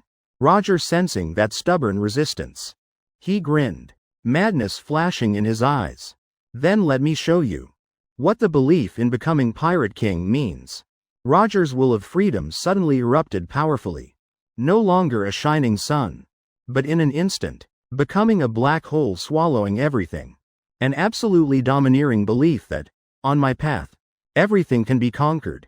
That notion fiercely crushing down. Gurararara, don't you dare mess with my family. Whitebeards will also change. That heavy divine mountain, becoming endless seas able to bear the whole world. Using the gentlest, yet most unquestionable power to envelop. Pressing tight on that void fragment. Destroy or be destroyed. Kaido's will was the purest. His will of destruction, becoming a central storm sweeping everything away. Wanting to tear this void to the very end. Three streams of will, at that moment, had miraculously achieved a higher resonance. Crack, a sound, like shattering from the soul's depths. Underground, on that massive black fungus core. A small crack appeared, then a second crack, then spider web third cracks. Rapidly spreading. Chapter 26. Healing Hands, Sea King Egg. That massive puppet monster, the moment the fungus core shattered, roared in unwilling sorrow, its massive form collapsing like a sand castle. Becoming black dust rain covering everywhere. Those split monsters also screamed in unison, then became streams of black smoke, dissipating into the seawater. A pure life stream, carrying the sea's salty tang, yet incomparably fresh, slowly rising from deep in the earth veins. The crisis had been resolved. Roger, Whitebeard, Kaido simultaneously released their hands. Breathing heavily, even they, after such high intensity will output, felt exhausted. Haha, that was satisfying. Roger plopped on the ground, laughing like a child. Whitebeard and Kaido said nothing, but looking at their own hands, eyes full of unprecedented shock and contemplation. For the first time they realized the power they wielded could have such incredible uses. As for me, when withdrawing the needles my vision darkened, nearly collapsing. Congratulations, host, for pioneering new applications of Conqueror's Haki in the medical field, elevating understanding of life and will to new heights. Amazement points, 50,000. Congratulations, host received a medical chest. Automatically opened. Congratulations, host. Received Grandmaster exclusive medical skill, Healing Hands. Healing Hands. You can use your medicine to intervene within certain limits, repair or even rewrite physical rules, and energy within organisms. Note: this skill extremely consumes mental and life force. Under normal conditions, before reaching transcendent medicine, can only be used 3 times. Please use carefully. An unprecedented massive stream poured into my mind. I felt the world in my eyes completely change. If before I could only read the book of life, then now, it seemed I had the qualification to write notes in that book. And this Grandmaster exclusive skill, Healing Hands, truly was a heaven-defying bizarre ability. Though at this stage only usable 3 times. Each time the price extremely high. But my medicine had taken a transcendent step. Though still far from transcendent. Medicine. Experience still lacking over 800,000 points. Yet at this moment I still felt incomparably satisfied. The process of healing this rare illness made me extremely fulfilled. I raised my head, gaze sweeping over the 3 exhausted people, finally stopping at the purified forest center, revealing its true form, the heart of the Sea King forest, and that massive king egg, quietly lying there, radiating gentle light, when the death energy and toxins covering the Sea King forest completely vanished, replaced by a pure and vast life stream, beginning to spread. Everyone breathed a collective sigh of relief. Rayleigh, Marco and others also withdrew the defense line, looking at the land before them, though still scarred, but reborn, their eyes full of post-disaster sentiment and deep awe. For those 3 men, and this child, Gurararara, quite a commotion. Whitebeard looked at his still trembling hands, corner of his mouth showing a complex smile. The experience just now was also his first time in life. The feeling of connecting his will with heaven and earth's veins gave him new understanding of power. Kaido said not a word. He just fixed his gaze on that small figure in the forest center. If before he was half believing about me, with an experimental attitude, then now, his heart surged with waves. This child, what he wielded wasn't medicine, but a kind of ability that could vaguely touch the world's origin. How incredible. Roger recovered fastest. He jumped up, dusting himself off, laughing heartily as he walked toward me, seeming to want to hug me like before, but seeing my pale face, without a trace of color, his outstretched hand paused, just heavily patting my shoulder. Well done, kid. I ignored their sentiments, struggling to maintain my spirit. Step by step, walking toward the purified forest center. Steps somewhat unsteady, but each one incomparably firm. The closer I got, the pure life stream from the heart of the Sea King forest became denser, like warm streams, gradually seeping into my exhausted spirit and body. Finally, I stood before that massive crystal-like heart, beating rhythmically, large as an entire house, each pulse radiating gentle rings of life light. Where that light reached, on withered roots, suddenly sprouting emerald green shoots. Right beside it, the massive king egg, as if also sensing the danger had passed. Patterns on the shell glowing brighter, radiating pure and joyful emotions. I reached out, gently placing it on that warm surface. Ding! Detected super pure life source. Heart of the Sea King forest. Detected super ancient organism embryo. Sea King egg. Analysis beginning, complete. Creating treatment protocol. Plan 1. Directly take the heart. Can obtain purest life energy, sufficient to heal the queen, and extend Roger's illness. But the Sea King forest will lose its core, will gradually wither within a century. The Sea King egg will also lose incubation energy, falling into eternal sleep. Plan 2. Symbiotic assistance. Using the healing hands skill host just comprehended. Guide life rules between heart and king egg, making them resonate. Using the heart as medium.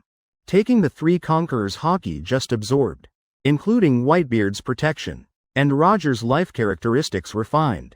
Transmitting into the king egg, accelerating incubation. After successful hatching, the newborn Sea King will feed back to the Sea King forest its massive life force, sufficient to help the forest fully recover quickly, and condense life tears without harming the roots.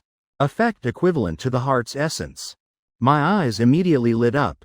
This was true healing, not blind plundering, but finding perfect balance for all, returning everything to proper rhythm. I need your help with one more thing. I turned around, looking at the people behind me, those who had just experienced fierce battle. Without waiting for anyone's reaction, I used the briefest words to explain the entire plan. You mean to hatch this egg right now? King Neptune's eyes bulged hearing this. In legend, a Sea King's birth required hundreds, thousands of years of incubation. This child said it could hatch on the spot. Not just hatching. My gaze swept over Roger and Whitebeard. Calm, but full of unquestionable confidence. But to have it carry the king's will and protective belief, to be born ahead of schedule. This time, no one dared doubt my words anymore. Chapter 27. Life Tears. Roger and Whitebeard glanced at each other, both their eyes flashing with smiles. To witness the birth of a legendary king, and become one of the forces driving that birth. Just thinking about it made blood boil. A healing, or rather creation, began again.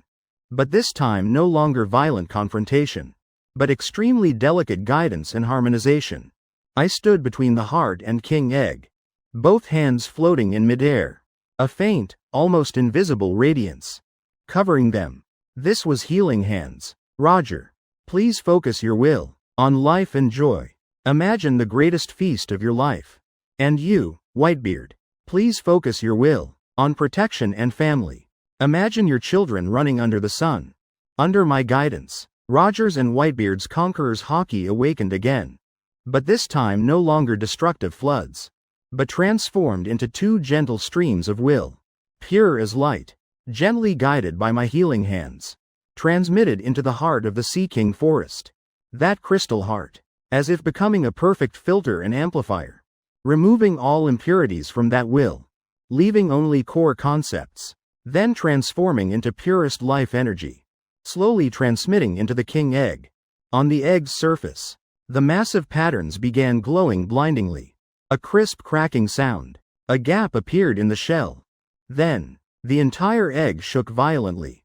Countless spider web cracks spreading. Boom! The massive shell shattered.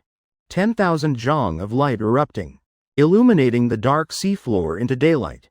A young creature, but full of divinity and majesty. Its breath was the infant Sea King, appearing before everyone's eyes, its eyes like the purest sapphires, full of youthful curiosity, but in the depths, hidden ancient wisdom passed down through bloodlines. Just born, it let out a long, joyful call, that sound becoming life sound waves, spreading throughout the Sea King forest. Dead trees sprouting, rotten roots budding.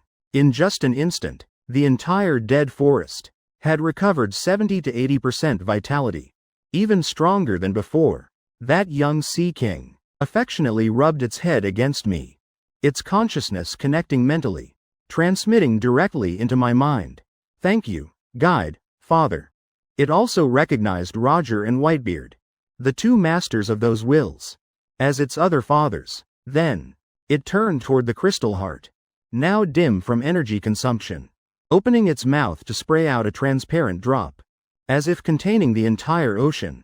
Life tears. This was the medicine I needed to heal the queen. I carefully stored it, looking up at the system panel.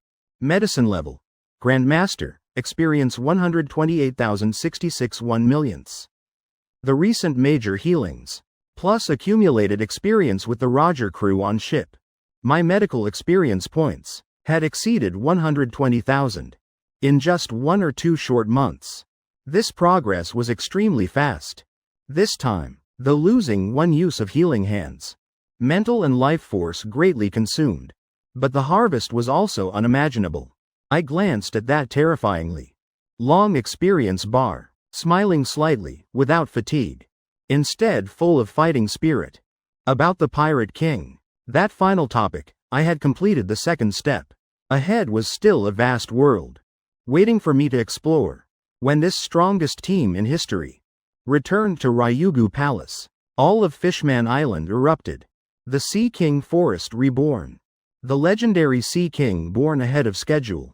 These consecutive miracles made Fishman Island residents worship me as a true deity. The Queen's healing process was also extremely smooth. Within the life tears, that pure life energy source washing away the sorrows and resentments, deeply rooted in her life core, were all evolved and completely removed. When the Queen opened her eyes again, her temperament had completely transformed. Still gentle, but within that gentleness, now carried a deep and resilient strength like the sea. And I also received 20,000 experience points. Score exceeding 100,000. Just one regret. This time no medical chest dropped. To thank the 3 pirate crews for their assistance, King Neptune held the largest feast in Fishman Island history. During the banquet, Whitebeard and Roger continued their drinking contest. But their gazes toward me now carried respect as equals. Kaido, after the banquet ended, came to find me alone. "Kid, I acknowledge your abilities," Kaido said in a low voice. He pulled from his chest a pitch-black dragon scale, carved with strange patterns. He gave it to me.